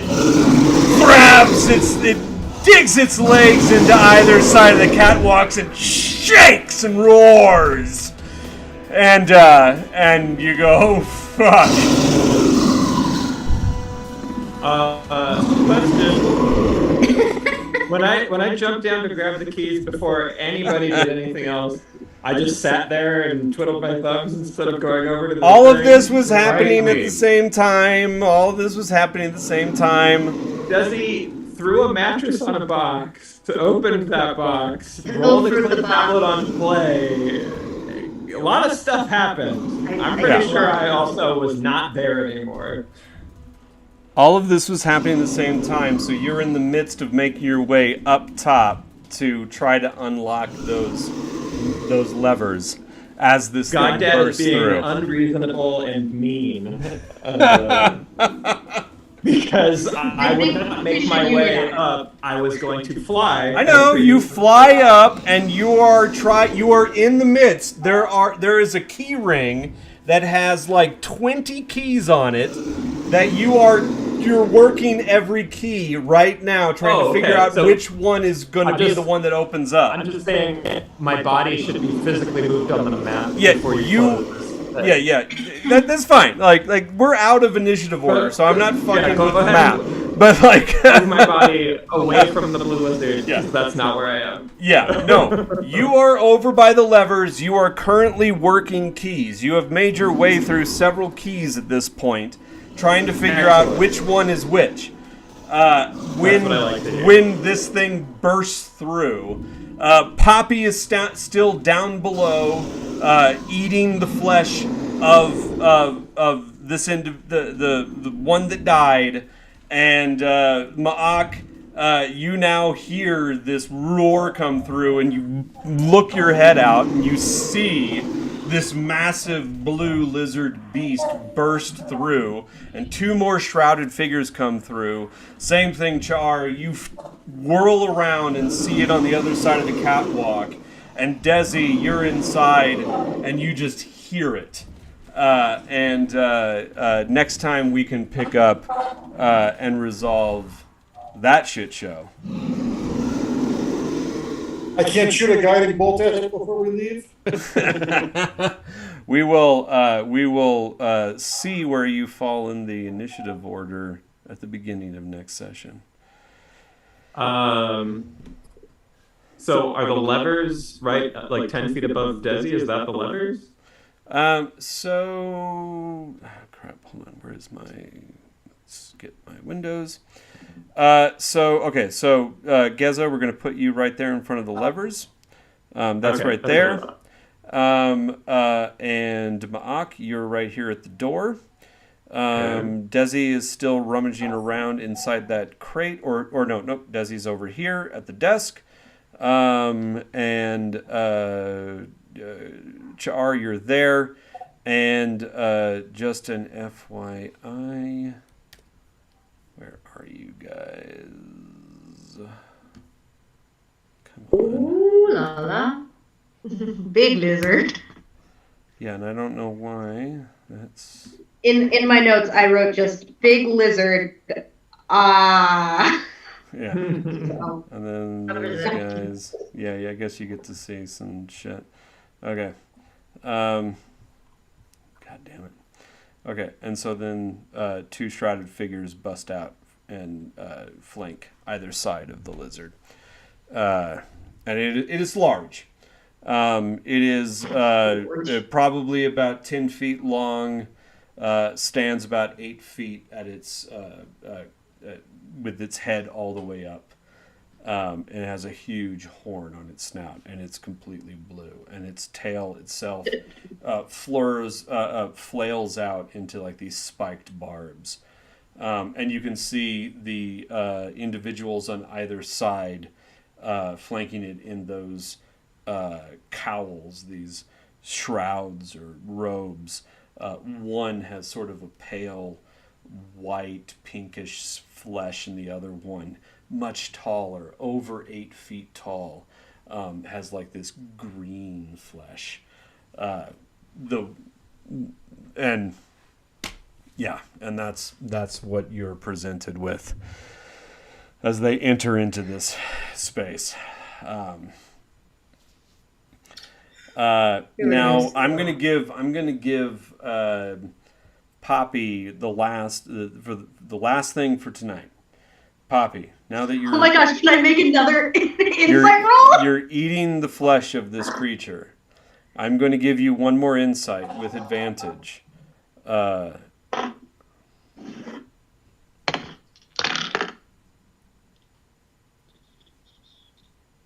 That is an 22. Okay.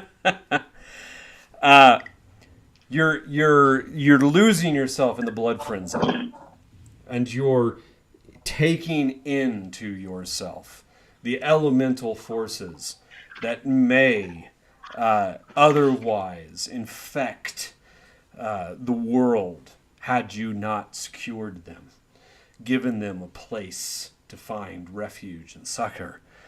But as you're doing so, you're rooting around in the intestines of this thing, and you come up and you look down and you see there's just a way that the light is shining down from the braziers that shines on just the side of this creature's face, leaving the serpentine side in shadow, exposing just that element that seems mole-like. And that's when you realize this is matter. I knew it!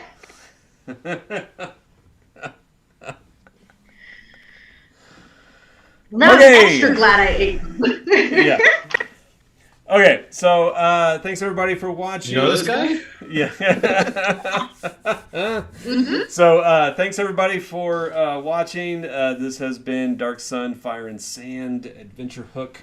Again, I'm your host, Aaron Campbell, and Wonder and DM. You can find me on Instagram at Aaron Campbell Arts, and I'm on Hive, Aaron Campbell.